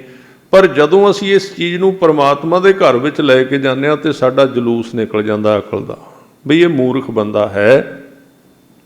ਕੁਝ ਚੀਜ਼ਾਂ ਕਿਸੇ ਹੱਦ ਤੱਕ ਕੰਮ ਦਿੰਦੀਆਂ, ਕਿਸੇ ਹੱਦ ਤੱਕ, ਉਦੋਂ ਅੱਗੇ ਉਹ ਕੰਮ ਨਹੀਂ ਦਿੰਦੀਆਂ। ਉਹਦੇ ਤੋਂ ਅੱਗੇ ਸਾਨੂੰ ਉਹਨਾਂ ਨੂੰ ਛੱਡਣਾ ਪੈਂਦਾ ਹੈ, ਰੱਖ ਦੇਣਾ ਪੈਂਦਾ ਹੈ। ਜਿਵੇਂ ਆਪਾਂ ਗੁਰੂ ਘਰ ਜਾਂਦੇ ਹਾਂ, ਗੁਰਦੁਆਰਾ ਸਾਹਿਬ ਜਾਂਦੇ ਹਾਂ, ਤੇ ਰਸਤੇ ਵਿੱਚ ਸਾਡੇ ਕੋਲ ਗੱਡੀ ਵੀ ਹੁੰਦੀ ਹੈ, ਗੱਡੀ ਸਾਨੂੰ ਉੱਥੇ ਲੈ ਕੇ ਗਈ। ਪਰ ਇੱਕ ਥਾਂ ਹੁੰਦਾ ਗੱਡੀ ਛੱਡਣੀ ਪੈਂਦੀ ਗੁਰੂ ਗ੍ਰੰਥ ਸਾਹਿਬ ਕੋਲ ਜਾਣ ਵਾਸਤੇ। ਇਹ ਨਹੀਂ ਵੀ ਮੈਂ ਤਾਂ ਸਿੱਧੀ ਗੱਡੀ ਲੰਘਾਉਣੀ ਹੈ ਅੰਦਰ ਦਰਬਾਰ ਦੇ, ਪਹਿਲਾਂ ਗੱਡੀ ਛੱਡੀ, ਗੱਡੀ ਛੱਡਣ ਤੋਂ ਬਾਅਦ ਇੱਕ ਚੀਜ਼ ਹੋਰ ਛੱਡਣੀ ਪੈਂਦੀ ਹੈ। ਉਹ ਚੀਜ਼ ਕਿਹੜੀ ਹੈ? ਉਹ ਚੀਜ਼ ਹੈ ਪੈਰ ਦੀ ਜੁੱਤੀ। ਫਿਰ ਜੋੜੇਖਾਨੇ ਵਿੱਚ ਜੁੱਤੀ ਜਮ੍ਹਾਂ ਕਰਾਓ, ਉਹ ਨਾਲ ਨਹੀਂ ਲਿਜਾ ਸਕਦੇ। ਫਿਰ ਇੱਕ ਤੀਜੀ ਚੀਜ਼ ਉਹਨੂੰ ਲੈਣੀ ਪੈਂਦੀ ਹੈ, ਜਿਹੜਾ ਸਿਰ ਤੇ ਪੱਗ ਨਹੀਂ ਬੰਨ੍ਹਦਾ, ਤੀਜੀ ਚੀਜ਼ ਲੈਣੀ ਪੈਂਦੀ, ਸਿਰ ਤੇ ਕੱਪੜਾ ਲੈ ਕੇ ਜਾਣਾ ਪੈਂਦਾ। ਉਹ ਕਿਉਂ ਹੈ? ਸਿਰ ਤੇ ਕੱਪੜਾ ਲੈਣ ਦਾ ਮਤਲਬ ਇਹ ਹੈ ਕਿ ਜਿਹੜੀ ਸੰਸਾਰ ਵਾਲੀ ਬੁੱਧੀ ਸੀ ਉਹ ਮੈਂ ਢੱਕ ਦਿੱਤੀ, ਹੁਣ ਉਹ ਬੰਦ ਕਰ ਦਿੱਤੀ। ਹੁਣ ਮੈਂ ਗੁਰੂ ਦੀ ਮੱਤ ਅਨੁਸਾਰ ਆਇਆ। ਦੁਨੀਆ ਦੇ ਵਿੱਚ ਮੈਂ ਹੋ ਸਕਦਾ ਗਿਆਨਵਾਨ ਹੋਵਾਂ, ਮੈਂ ਕੀਰਤਨੀਆ ਹੋਵਾਂ, ਦੁਨੀਆ ਦੇ ਵਿੱਚ ਮੈਂ DSP ਹੋਵਾਂ, SSP ਹੋਵਾਂ, ਮੈਂ ਬੈਂਕ ਮੈਨੇਜਰ ਹੋਵਾਂ, ਮੈਂ ਸਾਇੰਸਦਾਨ ਹੋਵਾਂ, ਪਰ ਇੱਥੇ ਮੈਂ ਇੱਕ ਸੇਵਕ ਬਣ ਕੇ ਆ ਗਿਆ। ਉਹ ਪਿਛਲੀਆਂ ਜਿਹੜੀਆਂ ਚੀਜ਼ਾਂ ਪਿੱਛੇ ਲਾਹ ਆ, ਸੰਸਾਰ ਦੀ ਅਕਲ ਉੱਥੇ ਛੱਡ ਆਇਆ। ਹੁਣ ਇਹ ਸਿਆਣਪ ਰਸਤਾ ਹੈ ਕਿ ਚੀਜ਼ਾਂ ਦੀ ਜਿੱਥੇ ਲੋੜ ਸੀ ਉੱਥੇ ਵਰਤੀ, ਉਹਦੇ ਤੋਂ ਬਾਅਦ ਬਾਹਰ ਖੜੀਆਂ ਕਰ ਦਿੱਤੀਆਂ। ਪਰ ਜੇ ਕੋਈ ਬੰਦਾ ਕਹੇ ਵੀ ਮੈਂ ਤਾਂ ਸਮੇਤ ਗੱਡੀ ਦਰਬਾਰ ਵਿੱਚ ਜਾਣਾ ਮੱਥਾ ਟੇਕਣ, ਲੋਕ ਕੀ ਕਹਿਣਗੇ? ਲੋਕ ਉਹਨੂੰ ਐਡਰੈਸ ਦੇ ਦੇਣਗੇ ਵੀ ਇਹ ਸੜਕੇ ਜਾ ਤੇ ਇੱਧਰ ਜਾ ਤੇ ਇੱਥੇ ਪਾਗਲਖਾਨਾ ਹੈ, ਉੱਥੇ ਚਲਾ ਜਾ। ਵੀ ਗੱਡੀ ਕਿਉਂ ਅੰਦਰ ਲੈ ਕੇ ਜਾਣਾ? ਤੇ ਜੇ ਕੋਈ ਜੋੜਾ ਲੈ ਕੇ ਜਾਏ ਉਹਨੂੰ ਵੀ ਕਹਿਣਗੇ ਵੀ ਇਹ ਗਲਤ ਹੈ। ਤਾਂ ਮੇਰੇ ਮਤਲਬ ਇਹ ਹੈ ਕਿ ਸੋਚਣਾ, ਵਿਚਾਰਨਾ, ਸਮਝਣਾ, ਤੋਲਣਾ, ਨਾਪਣਾ ਧਰਮ ਦੇ ਵਿੱਚ ਇੱਕ ਖਾਸ ਥਾਂ ਤੱਕ ਕੰਮ ਦਿੰਦਾ ਹੈ। ਮੈਂ ਇਹ ਨਹੀਂ ਕਹਿ ਰਿਹਾ ਵੀ ਅਕਲ ਬੁੱਧੀ ਦੀ ਵਰਤੋਂ ਹੀ ਨਾ ਕਰੋ, ਇੱਕ ਥਾਂ ਤੱਕ ਕੰਮ ਦਿੰਦਾ ਹੈ। ਜੇ ਉੱਥੇ ਅਸੀਂ ਜੋੜੇਖਾਨੇ ਵਿੱਚ ਜਦੋਂ ਜੁੱਤੀ ਜਮ੍ਹਾਂ ਕਰਾਈ ਹੈ ਨਾ, ਤੇ ਉੱਥੇ ਆ ਸੰਸਾਰ ਵਾਲੀ ਜਿਹੜੀ ਪੜ੍ਹ ਕੇ ਭਰਿਆ ਪਿਆ ਨਾ ਟੋਕਰਾ ਵੱਡਾ ਸਾਰਾ ਚੁੱਕੀ ਫਿਰਨੇ ਆ, ਇਕੱਲੇ ਤੋਂ ਤਾਂ ਚੁੱਕਿਆ ਵੀ ਨਹੀਂ ਜਾਂਦਾ, 3-4 ਬੰਦੇ ਇਕੱਠੇ ਹੋ ਕੇ ਚੁਕਾਉਂਦੇ ਨੇ। ਹੰਕਾਰ ਜ਼ਿਆਦਾ ਹੋ ਗਿਆ ਜਾਣਕਾਰੀ ਦਾ, ਤਾਂ ਫਿਰ ਉਹ ਲੱਤਾਂ ਵੀ ਨਹੀਂ ਝੱਲਦੀਆਂ, ਡੋਲਦਾ ਫਿਰਦਾ ਬੰਦਾ, ਤੇ ਉਹ ਸਣੇ ਟੋਕਰੇ ਕਹਿੰਦੇ ਜਾਣਾ ਅੰਦਰ ਮੈਂ ਹੰਕਾਰ ਦੇ। ਜੀ ਜੋ ਮੈਨੂੰ ਪਤਾ ਲੱਗਾ ਜੀ ਅਕਲ ਦੀ ਕਸਵੱਟੀ ਤੇ ਪਤਾ ਨਹੀਂ ਲੱਗਦਾ, ਪੂਰਾ ਨਹੀਂ ਉਤਰਦਾ। ਇਹ ਗੱਲ ਜਿਹੜੀ ਹੈ, ਇਹ ਕਹਿੰਦੇ ਐਨਾਲਿਸਿਸ ਦੇ ਵਿੱਚ ਪੂਰੀ ਨਹੀਂ ਉਤਰਦੀ, ਮੇਰੀ ਬੁੱਧੀ ਨਹੀਂ ਮੰਨਦੀ। ਜੀ ਇਹਦਾ ਕੀ ਮਤਲਬ ਹੋਇਆ ਤੁਸੀਂ ਆਪ ਜਾਣ ਲੈਂਦੇ। ਤਾਂ ਜਪਜੀ ਸਾਹਿਬ ਦੇ ਵਿੱਚ, ਜਿਹੜਾ ਜਪਜੀ ਸਾਹਿਬ ਸਿੱਖੀ ਦਾ ਮੂਲ ਭਾਵ ਮੰਤਰ ਹੈ, ਉਹਦੇ ਵਿੱਚ ਪੂਰੀਆਂ ਅੱਧੀਆਂ ਪੌੜੀਆਂ ਇਸ ਗੱਲ ਤੇ ਉਚਾਰੀਆਂ ਗਈਆਂ ਨੇ ਕਿ ਅਕਲਮੰਦ ਆਪਣੀ ਅਕਲ ਨੂੰ ਪਿੱਛੇ ਜਮ੍ਹਾਂ ਕਰਾ, ਜੇ ਤੂੰ ਪਰਮਾਤਮਾ ਦੇ ਘਰ ਵਿੱਚ ਜਾਣਾ ਹੈ। ਉੱਥੇ ਗਿਣਤੀਆਂ ਨਹੀਂ, ਉੱਥੇ ਇਹ ਨਹੀਂ ਕਿ ਜਿੰਨਾ ਤੂੰ ਜਾਣਿਆ ਤੇ ਉਹ ਹੀ ਸਾਰਾ ਕੁਝ। ਤਾਂ ਅਲਪ ਬੁੱਧੀ ਦਾ ਸਵਿੱਚ ਬੰਦ ਕਰਨ ਲਈ ਪਰਮਾਤਮਾ ਦੀ ਵਿਸ਼ਾਲ ਸ਼ਕਤੀ ਵਿਖਾਉਣੀ ਪੈਂਦੀ ਹੈ। ਉਸ ਤੋਂ ਬਿਨਾਂ ਉਹ ਹੈਰਾਨ ਨਹੀਂ ਹੁੰਦਾ, ਤੇ ਹੈਰਾਨ ਹੋਣ ਤੋਂ ਬਿਨਾਂ ਉਹਦੀ ਬੁੱਧੀ ਸਵਿੱਚ ਨਹੀਂ ਹੁੰਦੀ। ਉਹਦੀ ਉਹ ਅਕਲ ਜਿਹੜੀ ਸੰਸਾਰੀ ਇਹ ਖਤਮ ਨਹੀਂ ਹੁੰਦੀ। ਉਹ ਹੈਰਾਨ ਹੀ ਨਹੀਂ ਹੁੰਦਾ ਵੀ ਐਡੀ ਵੱਡੀ ਸ਼ਕਤੀ ਹੈ। ਤਾਂ ਉਹਦੇ ਤੋਂ ਬਾਅਦ ਉਹ ਹੈਰਾਨ ਹੁੰਦਾ, ਤੇ ਫਿਰ ਉਹਦੀ ਸੁਰਤੀ ਖਾਲੀ ਹੋ ਜਾਂਦੀ ਅੱਗੇ ਜਾਣ ਵਾਸਤੇ, ਪਰਮਾਤਮਾ ਦੇ ਘਰ ਵਿੱਚ ਪ੍ਰਵੇਸ਼ ਕਰਨ ਵਾਸਤੇ। ਤਾਂ ਹੁਣ ਮੈਂ ਇਹਦੇ ਬਾਰੇ ਥੋੜ੍ਹੇ ਮਿੰਟਾਂ ਵਿੱਚ ਤੁਹਾਡੇ ਨਾਲ ਦੱਸਾਂਗਾ ਕਿ ਇਹ ਪੌੜੀ ਕਿੱਥੇ ਉਚਾਰੀ ਹੈ। ਇਹ ਪੌੜੀ ਗੁਰੂ ਸਾਹਿਬ ਜਦੋਂ ਅਰਬ ਕੰਟਰੀ ਵਿੱਚ ਇੱਧਰ ਬਗਦਾਦ ਵੱਲ ਗਏ, ਤਾਂ ਬਗਦਾਦ ਦੇ ਵਿੱਚ ਜਾ ਕੇ ਗੁਰੂ ਸਾਹਿਬ ਜੀ ਬਾਹਰਲੇ ਪਾਸੇ ਇੱਕ ਥਾਂ ਤੇ ਬੈਠ ਗਏ ਹਨ। ਜਦੋਂ ਬਾਹਰ ਬੈਠੇ ਹੋਏ, ਤੁਸੀਂ ਸਕਰੀਨ ਤੇ ਵੇਖ ਸਕਦੇ ਹੋ, ਫਿਰ ਬਾਬਾ ਗਿਆ ਬਗਦਾਦ ਨੂੰ, ਬਾਹਰ ਜਾਏ ਕੀਆ ਅਸਥਾਨਾ। ਬਾਬਾ ਜੀ ਨੇ ਬਾਹਰਲੇ ਪਾਸੇ ਆਸਣ ਲਾ ਲਿਆ, ਕੋਈ ਰੁੱਖ ਹੋਣਾ ਜਾਂ ਕੋਈ ਥਾਂ, ਉੱਥੇ ਬੈਠ ਗਏ। ਇੱਕ ਬਾਬਾ ਅਕਾਲ ਰੂਪ, ਦੂਜਾ ਰਬਾਬੀ ਮਰਦਾਨਾ। ਇੱਕ ਰੱਬ ਦਾ ਰੂਪ ਬਾਬਾ ਨਾਨਕ ਸੀ, ਤੇ ਇੱਕ ਉਹਦੇ ਨਾਲ ਰਬਾਬ ਵਜਾਉਣ ਵਾਲੇ ਭਾਈ ਮਰਦਾਨਾ ਉੱਥੇ ਬੈਠੇ ਹੋਏ ਨੇ। ਹੁਣ ਇੱਥੋਂ ਕੀ ਹੋਇਆ ਕਿ ਦਿੱਤੀ ਬਾਂਗ ਨਮਾਜ਼ ਕਰ, ਸੁਨ ਸਮਾਨ ਹੋਆ ਜਹਾਨਾ। ਇੱਥੇ ਲਫ਼ਜ਼ ਨਮਾਜ਼ ਕਿਹਾ ਹੈ ਤੇ ਬਾਂਗ ਕਿਹਾ ਹੈ।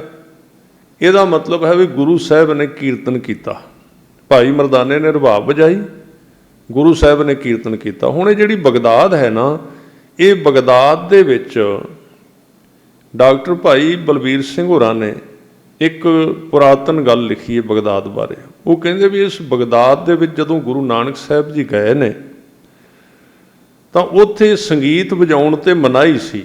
ਜੇ ਕੋਈ ਸੰਗੀਤ ਵਜਾਉਂਦਾ ਸੀ ਤਾਂ ਉਹਨੂੰ ਮਾਰ ਦਿੰਦੇ ਸੀ ਉੱਥੇ। ਤੇ ਉਹਨਾਂ ਇਹ ਵੀ ਲਿਖਿਆ ਵੀ ਇਹ ਮਨਾਹੀ ਕਦੋਂ ਕਦੀ ਹੋਈ ਸੀ ਵੀ ਸੰਗੀਤ ਕੋਈ ਇੱਥੇ ਸਾਜ਼ ਨਹੀਂ ਵਜਾ ਸਕਦਾ, ਕਿਉਂਕਿ ਇਸਲਾਮ ਕਹਿੰਦਾ ਵੀ ਜਿਹੜਾ ਸੰਗੀਤ ਹੈ ਉਹ ਸ਼ੈਤਾਨ ਦਾ ਘਰ ਹੈ, ਉਹਦੇ ਨਾਲ ਸ਼ੈਤਾਨੀਅਤ ਪੈਦਾ ਹੁੰਦੀ, ਉਹਦੇ ਨੱਚ ਟੱਪ ਪੈਦਾ ਹੁੰਦੀ, ਉਹਦੇ ਨਾਲ ਕਾਮ ਪੈਦਾ ਹੁੰਦਾ। ਤੇ ਜਦੋਂ ਗੁਰੂ ਸਾਹਿਬ ਜੀ ਗਏ ਤੇ ਉਹਦੇ ਤੋਂ ਉਹ ਭਾਈ ਬਲਵੀਰ ਸਿੰਘ ਹੋਰੀ ਲਿਖਦੇ ਨੇ ਕਿ 2500 ਸਾਲ ਪਹਿਲਾਂ ਇੱਕ ਘਟਨਾ ਵਾਪਰੀ ਸੀ ਇੱਥੇ ਬਗਦਾਦ ਦੇ ਵਿੱਚ, ਜਦ ਜਿਹੜਾ ਇੱਥੋਂ ਦਾ ਬਾਦਸ਼ਾਹ ਸੀ ਉਹਦਾ ਯਾਨੀ ਕਿ ਦਰਬਾਰ ਲੱਗਾ ਹੋਇਆ ਸੀ ਤੇ ਸ਼ਰਾਬਾਂ ਪੀਤੀਆਂ ਜਾ ਰਹੀਆਂ ਸਨ। ਉੱਥੇ ਗੱਲ ਚੱਲੀ ਕਿ ਆਪਣੇ ਬਗਦਾਦ ਦੇ ਵਿੱਚ ਇੱਕ ਬੜਾ ਹੀ ਹੈਰਾਨ ਕਰ ਦੇਣ ਵਾਲਾ ਰਬਾਬੀ ਹੈ, ਬੜੀ ਸੋਹਣੀ ਰਬਾਬ ਵਜਾਉਂਦਾ। ਜਦੋਂ ਰਬਾਬ ਵਜਾਉਂਦਾ ਤਾਂ ਉਹ ਸੁੰਨ ਕਰ ਦਿੰਦਾ ਸਾਰਿਆਂ ਨੂੰ ਵਜਾ ਕੇ। ਤਾਂ ਉਹ ਬਾਦਸ਼ਾਹ ਕਹਿੰਦਾ ਵੀ ਉਹਨੂੰ ਬੁਲਾ ਕੇ ਲਿਆਓ। ਜਦੋਂ ਬੁਲਾਉਣ ਗਏ, ਉਹ ਆਪਣੇ ਰੰਗ ਵਿੱਚ ਘਰ ਬੈਠਾ ਸੀ, ਸਿੱਧੇ ਪਰਨਾ ਬੰਨਿਆ, ਪਾਟੇ ਕੱਪੜੇ ਪਾਏ, ਮੌਜ ਵਿੱਚ ਰਹਿੰਦਾ ਸੀ, ਫਕੀਰ ਬੰਦਾ ਸੀ, ਕਲਾਵਾਨ ਸੀ, ਆਮ ਹਵਾ ਵਿੱਚ ਰਹਿੰਦਾ ਸੀ। ਉਹ ਕੋਈ ਇਸ ਤਰ੍ਹਾਂ ਦਾ ਕਲਾਕਾਰ ਨਹੀਂ ਸੀ ਆਪਣੇ ਵਰਗਾ ਬਈ ਕੱਪੜਿਆਂ ਦੀਆਂ ਕਲੀਆਂ ਵਗੈਰਾ ਲਾ ਕੇ ਤਾਂ ਹੀ ਕੰਮ ਚੱਲਦਾ, ਸਿੱਧੇ ਕੱਪੜੇ ਪਾਉਂਦਾ ਸੀ। ਤਾਂ ਉਹਨੂੰ ਜਦੋਂ ਬੁਲਾਉਣ ਗਏ ਉਹਨੇ ਨਾ ਕਰ ਦਿੱਤੀ ਤੇ ਬਾਦਸ਼ਾਹ ਨੇ ਕਿਹਾ ਫੜ ਕੇ ਲਿਆਓ, ਧੱਕੇ ਨਾਲ ਫੜ ਕੇ ਲੈ ਆਂਦਾ। ਉਹਨੇ ਕਿਹਾ ਵਜਾ ਆਪਣੀ ਰਬਾਬ ਜ਼ਰੂਰ। ਉਹਨੇ ਵੇਖਿਆ ਵੀ ਅੜੀ ਤੇ ਆ ਗਿਆ ਤੇ ਇੱਥੇ ਸ਼ਰਾਬਾਂ ਚੱਲਦੀਆਂ ਨੇ, ਉਹ ਸੀ ਰੱਬ ਦੇ ਪਿਆਰ ਵਾਲਾ, ਪਰ ਉਹਦੇ ਅੰਦਰ ਇੱਕ ਗੁੱਸਾ ਆ ਗਿਆ। ਕਹਿੰਦੇ ਨੇ ਉਹਨੇ ਰਬਾਬ ਜਦੋਂ ਵਜਾਈ ਨਾ ਤੇ ਉਹਦੀ ਰਬਾਬ ਦੇ ਵਿੱਚ 3 ਤਰ੍ਹਾਂ ਦੇ ਸਾਜ਼ ਉਹਨੇ ਵਜਾਏ। ਪਹਿਲਾਂ ਉਹਨੇ ਇੱਕ ਸਾਜ਼ ਵਜਾਇਆ, ਸਾਰੇ ਹੱਸਣ ਲੱਗ ਪਏ, ਇਸ ਤਰ੍ਹਾਂ ਦਾ ਸਾਜ਼ ਵਜਾਇਆ, ਕਿਉਂਕਿ ਸਾਜ਼ ਬੰਦੇ ਨੂੰ ਉਸ ਤਰ੍ਹਾਂ ਦਾ ਹੀ ਕਰ ਦਿੰਦਾ, ਜਿਵੇਂ ਦਾ ਸਾਜ਼ ਵਜਾਓ ਉਸੇ ਤਰ੍ਹਾਂ ਦਾ ਰੂਪ ਧਾਰਨ ਕਰ ਜਾਂਦਾ। ਮਨੁੱਖ ਦਾ ਮਾਈਂਡ ਜਿਹੜਾ ਮਨ ਹੈ ਬਹੁਤ ਜ਼ਿਆਦਾ ਅਸਰ ਕਰਦਾ ਹੈ ਸੰਗੀਤ ਮਨੁੱਖ ਦੇ ਜੀਵਨ 'ਤੇ। ਤਾਂ ਜਦੋਂ ਸਾਜ਼ ਇੱਕ ਵਜਾਇਆ ਤੇ ਸਾਰੇ ਦਰਬਾਰੀ ਹੱਸਣ ਲੱਗ ਪਏ। ਫਿਰ ਉਹਨੇ ਦੂਜਾ ਸਾਜ਼ ਵਜਾਇਆ, ਉਹਦੇ 'ਚ ਕੋਈ ਇਸ ਤਰ੍ਹਾਂ ਦਾ ਸਾਜ਼ ਸੀ, ਸਾਰੇ ਰੋਣ ਲੱਗ ਪਏ। ਤੇ ਜਦੋਂ ਉਹਨੇ ਤੀਜਾ ਵਜਾਇਆ ਨਾ, ਸਾਰੇ ਬੇਹੋਸ਼ ਹੋ ਕੇ ਡਿੱਗ ਪਏ।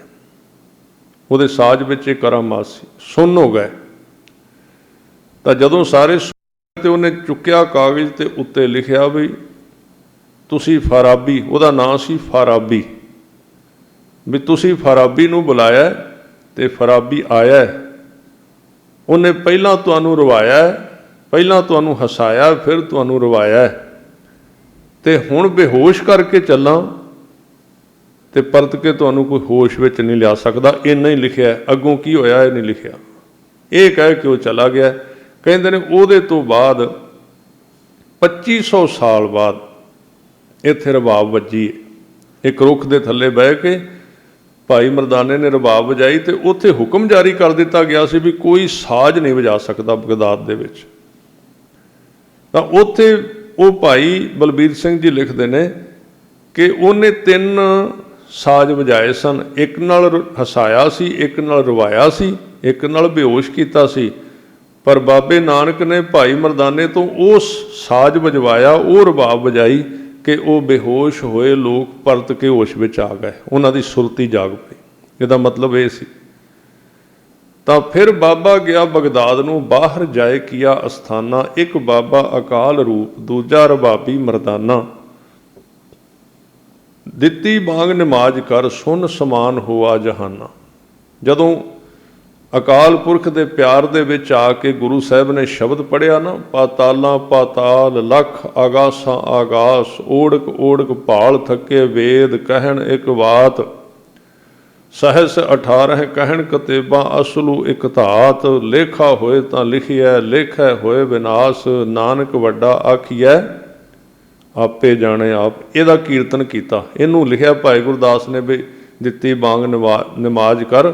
ਨਮਾਜ਼ ਨਹੀਂ ਸਨ ਪੜ੍ਹਦੇ, ਕਿਉਂਕਿ ਨਮਾਜ਼ ਨੂੰ ਹੀ ਭਗਤੀ ਕਹਿੰਦੇ ਨੇ ਇੱਕ ਭਾਸ਼ਾ ਵਿੱਚ। ਤਾਂ ਬਾਂਗ ਦਾ ਮਤਲਬ ਹੈ ਖਿੱਚ ਕੇ ਬੋਲਣਾ, ਉੱਚੀ ਬੋਲ ਕੇ ਰਾਗ ਦੇ ਵਿੱਚ। ਤਾਂ ਜਦੋਂ ਉਹਨਾਂ ਨੇ ਕੀਰਤਨ ਕੀਤਾ ਨਾ ਉੱਚੀ ਆਵਾਜ਼ ਵਿੱਚ ਬਗਦਾਦ ਦੇ ਬਾਹਰ ਬਹਿ ਕੇ, ਤੇ ਸਾਰਾ ਜਹਾਨ ਸੁੰਨ ਹੋ ਗਿਆ। ਜਿੱਥੇ ਕੋਈ ਹਲ ਵਾਹ ਰਿਹਾ ਸੀ ਉੱਥੇ ਖਲੋ ਗਿਆ ਸੁਣ ਕੇ, ਜਿੱਥੇ ਕੋਈ ਮੱਝ ਚੋ ਰਿਹਾ ਸੀ ਉੱਥੇ ਬਾਲਟੀ ਰੱਖ ਕੇ ਖਲੋ ਗਿਆ, ਜਿੱਥੇ ਕੋਈ ਰੋਟੀ ਪਕਾ ਰਹੀ ਸੀ ਬੀਬੀ ਉਹਨੇ ਰੋਟੀਆਂ ਵਿੱਚ ਹੀ ਛੱਡ ਦਿੱਤੀਆਂ। ਇੱਕ ਉੱਥੇ ਫਕੀਰ ਰਹਿੰਦਾ ਸੀ ਦਸਤਗੀਰ, ਉਹਦਾ ਕੋਈ ਚੇਲਾ ਉੱਥੋਂ ਲੱਕੜਾਂ ਲੈਣ ਆਇਆ ਹੋਇਆ ਸੀ, ਤੇ ਉਹ ਨੇੜੇ ਸੀ, ਉਹਨੂੰ ਲੱਕੜਾਂ ਲਿਜਾਉਣੀਆਂ ਭੁੱਲ ਗਈਆਂ। ਉਹ ਕੋਲ ਆ ਕੇ ਬਾਬੇ ਨਾਨਕ ਦੇ ਬੈਠ ਗਿਆ। ਤਾਂ ਉੱਥੇ ਫਿਰ ਅੱਗੇ ਲਿਖਿਆ, ਸੁਨ ਮੁਨ ਨਗਰੀ ਭਈ, ਦੇਖ ਪੀਰ ਭਇਆ ਹੈਰਾਨਾ। ਉਹ ਜਿਹੜਾ ਪੀਰ ਸੀ ਨਾ, ਦਸਤਗੀਰ ਜਿਹੜਾ, ਉਹਨੇ ਵੇਖਿਆ ਵੀ ਤੇ ਉਹਦਾ ਕੀਰਤਨ ਸੁਣ ਕੇ ਸੁੰਨ ਮੁੰਨ ਹੋ ਗਏ ਨੇ ਸਾਰੇ, ਸਾਰੀ ਨਗਰੀ ਹੈਰਾਨ ਹੋ ਗਿਆ। ਤੇ ਜਦੋਂ ਹੈਰਾਨ ਹੋਇਆ ਤੇ ਉਹਦਾ ਜਿਹੜਾ ਚੇਲਾ ਸੀ ਨਾ, ਜਿਹੜਾ ਕੀਰਤਨ ਸੁਣ ਕੇ ਲੇਟ ਹੋ ਗਿਆ ਸੀ, ਵਾਪਸ ਗਿਆ ਨਾ ਜਦੋਂ ਲੱਕੜਾਂ ਲੈ ਕੇ, ਤੇ ਦਸਤਗੀਰ ਦੇ ਕੋਲ ਜਾ ਕੇ ਬੜਾ ਹੀ ਅੰਜ ਜਿਵੇਂ ਖੁਸ਼ ਹੋਇਆ, ਕਿਉਂਕਿ ਬੜੇ ਚਿਰ ਬਾਅਦ ਕਿਤੇ ਸੰਗੀਤ ਸੁਣਿਆ ਸੀ। ਕੀਰਤਨ ਦੇ ਵੀ ਤਸੀਰ ਹੁੰਦੀ। ਕੀਰਤਨ ਗੁਰੂ ਸਾਹਿਬ ਨੇ ਸਾਨੂੰ ਤਾਂ ਦਿੱਤਾ ਵੀ ਬੰਦੇ ਨੂੰ ਉਹ ਫਰੈਸ਼ ਕਰਦਾ ਹੈ, ਤਾਜ਼ਾ ਕਰਦਾ ਹੈ। ਤਾਂ ਜਦੋਂ ਇਹ ਉੱਥੇ ਗਿਆ ਤਾਂ ਉਹਨੇ ਕਿਹਾ, ਤੂੰ ਲੇਟ ਆਇਆ? ਉਹ ਕਹਿੰਦੇ, ਜੀ ਲੇਟ ਤਾਂ ਆਇਆ ਜੀ, ਖਿਮਾ ਕਰਨਾ, ਤੁਸੀਂ ਗੁੱਸੇ ਨਾ ਹੋ ਜਾਣਾ। ਬਾਹਰ ਕੋਈ ਫਕੀਰ ਆਇਆ, ਉਹ ਅਜੀਬ ਤਰ੍ਹਾਂ ਦਾ ਗਾਉਂਦਾ ਹੈ। ਜਦੋਂ ਗਾਉਂਦਾ ਹੈ ਤੇ ਇੱਕ ਸਰੂਰ ਚੜ੍ਹ ਜਾਂਦਾ ਹੈ ਬੰਦੇ ਨੂੰ। ਮੈਂ ਤੇ ਕਿੰਨਾ ਚਿਰ ਬੈਠਾ ਰਿਹਾ, ਮੇਰਾ ਤੇ ਉੱਠ ਕੇ ਆਉਣ ਨੂੰ ਜੀ ਨਹੀਂ ਸੀ ਕਰਦਾ। ਮੈਂ ਤੇ ਬੜੀ ਮੁਸ਼ਕਲ ਨਾਲ ਉਹਨੂੰ ਛੱਡ ਕੇ ਆਇਆ। ਤੇ ਉਹ ਬੜਾ ਇੱਕ ਤਾਂ ਹੁਣ ਫਕੀਰ ਸੀ ਤੇ ਦੂਜੇ ਫਕੀਰ ਦੀ ਉਸਤਤ ਕਰੇ ਚਾ, ਇਹ ਤਾਂ ਕਿਵੇਂ ਬਰਦਾਸ਼ਤ ਹੁੰਦਾ? ਜੇ ਤੇ ਹੋਵੇ ਨਾ ਅਸਲੀ ਸੰਤ, ਕੋਈ ਅਸਲੀ ਫਕੀਰ, ਉਹ ਤੇ ਦੂਜੇ ਫਕੀਰ ਦੀ ਉਸਤਤ ਸੁਣ ਕੇ ਖੁਸ਼ ਹੋਵੇਗਾ। ਤੇ ਜੇ ਭੇਖੀ ਹੈ ਤੇ ਤੁਸੀਂ ਇੱਕ ਕੋਲ ਦੂਜੇ ਦੀ ਗੱਲ ਕਰਦੇ ਹੋ ਸਹੀ, ਉਹਦਾ ਮੂੰਹ ਵੇਖੋ ਫਿਰ ਕਿਵੇਂ ਦਾ ਬਣਦਾ। ਉਹ ਫਿਰ ਟਾਲੇਗਾ ਗੱਲਾਂ ਗੁੱਲਾਂ ਨਾਲ ਇੱਧਰ ਕਰਕੇ ਵੀ ਹੁੰਦਾ ਹੀ ਨਹੀਂ ਉਹ। ਇਹ ਇਸ ਤਰ੍ਹਾਂ ਦਾ ਇਹਨੇ ਵੇਖਿਆ ਵੀ ਮੇਰਾ ਚੇਲਾ ਹੋਵੇ ਤੇ ਵਡਿਆਈ ਕਿਸੇ ਹੋਰ ਦੀ, ਤੇ ਨਾਲੇ ਉਹਨੇ ਗੁਨਾਹ ਕੀਤਾ, ਉਹਨੇ ਤਾਂ ਸੰਗੀਤ ਵਜਾ ਦਿੱਤਾ। ਤਾਂ ਦਸਤਗੀਰ ਨੇ ਉਸ ਝਿੜਕਿਆ ਉਸ ਚੇਲੇ ਨੂੰ, ਕਹਿੰਦੇ, ਉਹ ਕਾਫਰ ਹੋ ਗਿਆ ਤੂੰ। ਕਾਫਰ ਦਾ ਮਤਲਬ ਝੂਠਾ, ਤੂੰ ਇਸਲਾਮ ਤੋਂ ਕਾਫਰ ਹੋ ਗਿਆ।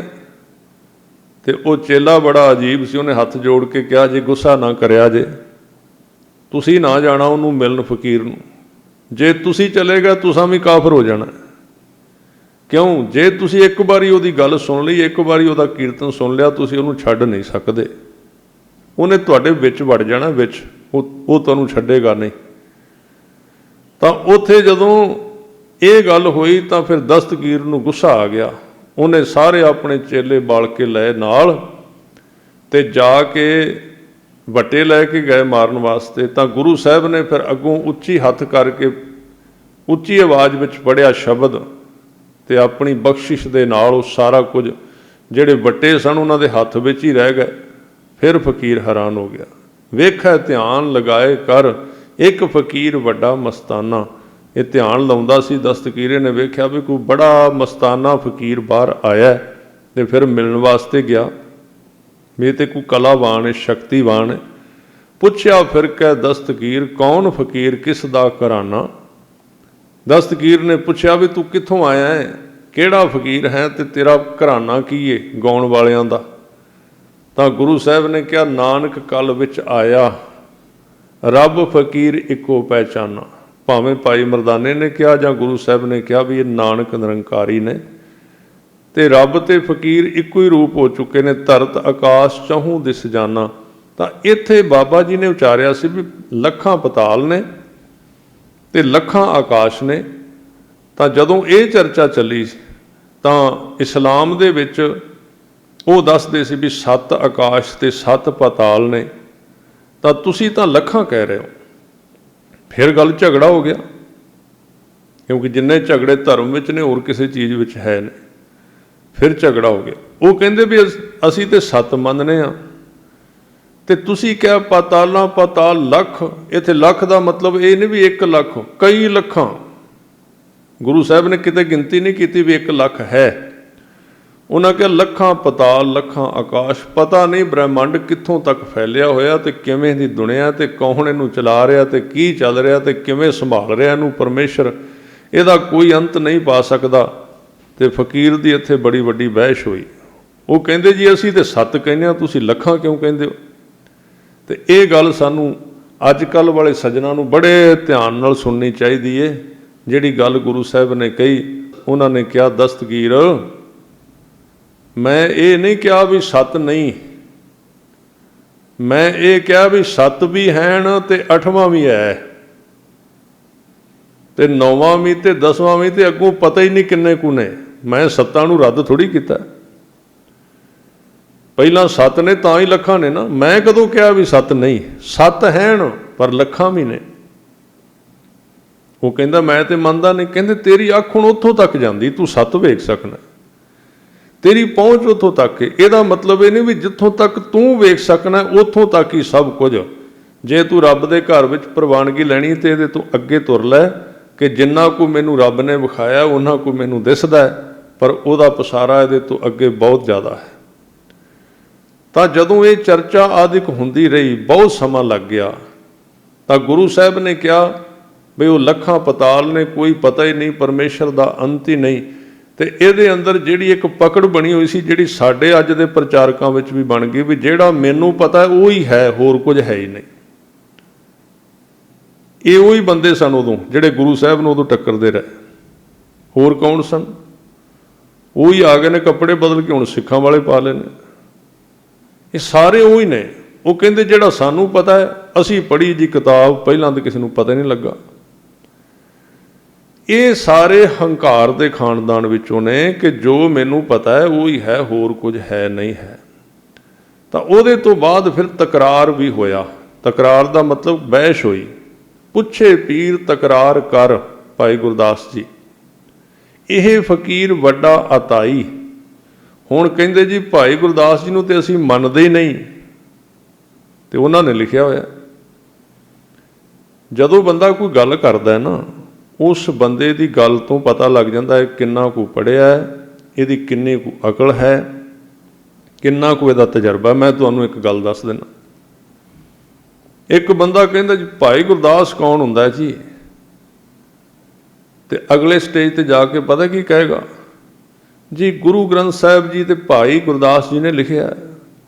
ਅਗਲੀ ਸਟੇਜ ਤੇ ਕਹੇਗਾ ਅਸੀਂ ਤੇ ਜੀ ਗੁਰੂ ਗ੍ਰੰਥ ਸਾਹਿਬ ਜੀ ਨੂੰ ਮੰਨਦੇ ਹਾਂ, ਅਸੀਂ ਤਾਂ ਹੋਰ ਕਿਸੇ ਨੂੰ ਮੰਨਦੇ ਹੀ ਨਹੀਂ, ਨਾ ਭਾਈ ਗੁਰਦਾਸ ਜੀ ਨੂੰ, ਨਾ ਦਸਮ ਪਾਤਸ਼ਾਹ ਦੀ ਬਾਣੀ ਨੂੰ, ਨਾ ਕਿਸੇ ਇਤਿਹਾਸ ਨੂੰ। ਤੇ ਫਿਰ ਕਹਿਣਗੇ ਜੀ ਅਸੀਂ ਤਾਂ ਗੁਰੂ ਗ੍ਰੰਥ ਸਾਹਿਬ ਜੀ ਨੂੰ ਮੰਨਦੇ ਹਾਂ। ਤੇ ਜੇ ਉਹਨਾਂ ਨੂੰ ਪੁੱਛੋ ਵੀ ਗੁਰੂ ਗ੍ਰੰਥ ਸਾਹਿਬ ਲਿਖਿਆ ਕਿੰਨੇ ਵੇ, ਕਹਿੰਦੇ ਭਾਈ ਗੁਰਦਾਸ ਜੀ ਨੇ ਲਿਖਿਆ। ਯਾਨੀ ਕਿ ਜੇ ਤੁਸੀਂ ਗ੍ਰੰਥ ਨੂੰ ਮੰਨਦੇ ਹੋ ਤੇ ਲਿਖਣ ਵਾਲੇ ਨੂੰ ਨਹੀਂ ਮੰਨਦੇ, ਫਿਰ ਇਹਦਾ ਮਤਲਬ ਕੀ ਹੋਇਆ? ਇਹਦਾ ਭਾਵ ਕੀ ਹੈ? ਇਹ ਤਾਂ ਬੇਈਮਾਨੀ ਹੈ ਤੇ ਅਕਿਰਤ ਘਣਤਾ ਹੈ ਕਿ ਵੰਡੀਆਂ ਪਾਉਣ ਵਾਲੀ ਗੱਲ ਹੈ। ਸਿੱਖ ਮਾਈਂਡ ਦੇ ਵਿੱਚ ਉਦੋਂ ਦੁਬਿਧਾ ਪਾਉਣ ਵਾਸਤੇ ਕੀਤਾ ਜਾ ਰਿਹਾ ਵੀ ਤੁਸੀਂ ਗੁਰੂ ਗ੍ਰੰਥ ਸਾਹਿਬ ਨੂੰ ਤੇ ਮੰਨਦੇ ਹੋ, ਤੇ ਜਿੰਨੇ ਗੁਰੂ ਗ੍ਰੰਥ ਸਾਹਿਬ ਲਿਖਿਆ ਗੁਰੂ ਅਰਜਨ ਦੇਵ ਜੀ ਦੇ ਕੋਲ ਬਹਿ ਕੇ, ਤੁਸੀਂ ਉਹਨੂੰ ਨਹੀਂ ਮੰਨਦੇ। ਤੇ ਫਿਰ ਉਹਨੇ ਗੁਰੂ ਗ੍ਰੰਥ ਸਾਹਿਬ ਨਾਲ ਗਲਤ ਲਿਖ ਦਿੱਤਾ ਹੋਵੇਗਾ ਉਹਨਾਂ ਨੇ। ਫਿਰ ਗੁਰੂ ਗ੍ਰੰਥ ਸਾਹਿਬ ਨੂੰ ਕਿਵੇਂ ਠੀਕ ਕਹਿੰਦੇ ਹੋ ਜੇ ਭਾਈ ਗੁਰਦਾਸ ਹੀ ਠੀਕ ਨਹੀਂ ਲਿਖਿਆ? ਫਿਰ ਉਹਨਾਂ ਨੇ ਕਿਵੇਂ ਲਿਖ ਦਿੱਤਾ?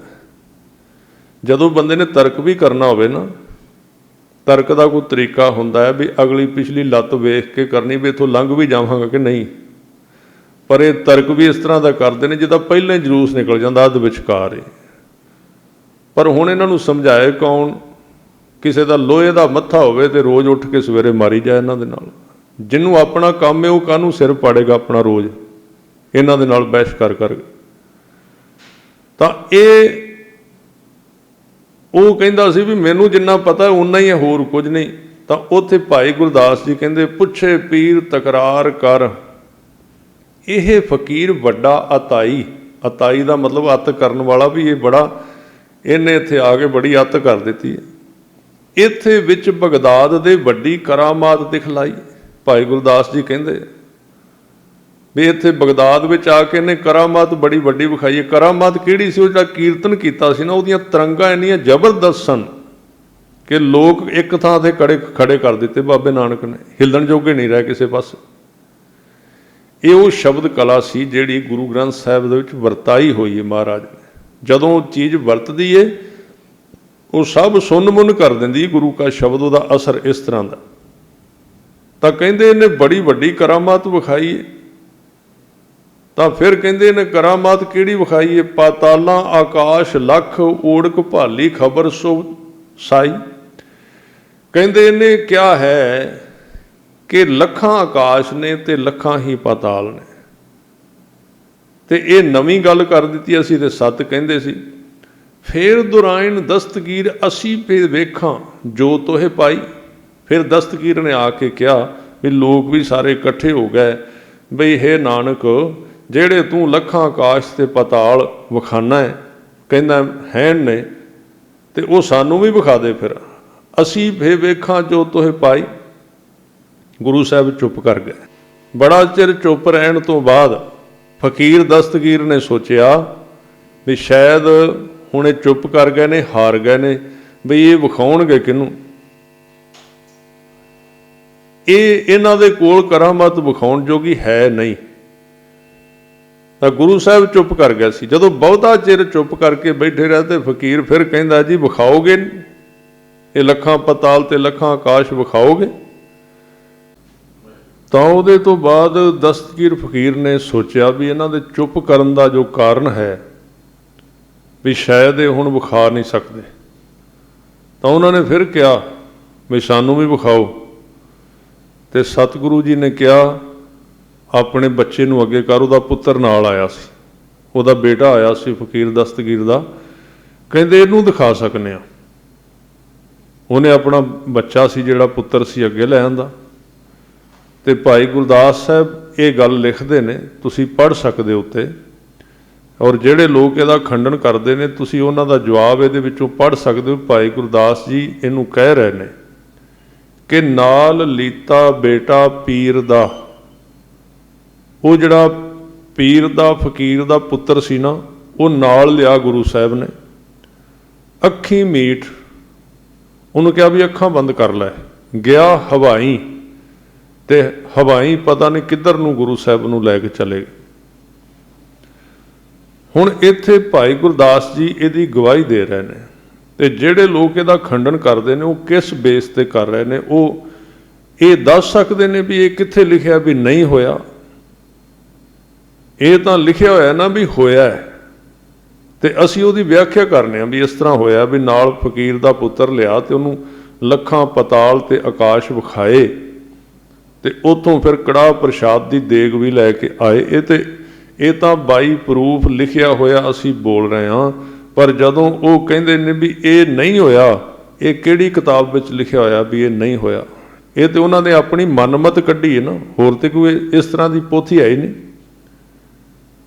ਵੀ ਜੇ ਭਾਈ ਗੁਰਦਾਸ ਜੀ ਉਦੋਂ ਲਿਖਦੇ ਨੇ ਨਾਲ ਦੂਜੇ ਕਿਸੇ ਲਿਖਿਆ ਵੀ ਇਹ ਨਹੀਂ ਹੋਇਆ?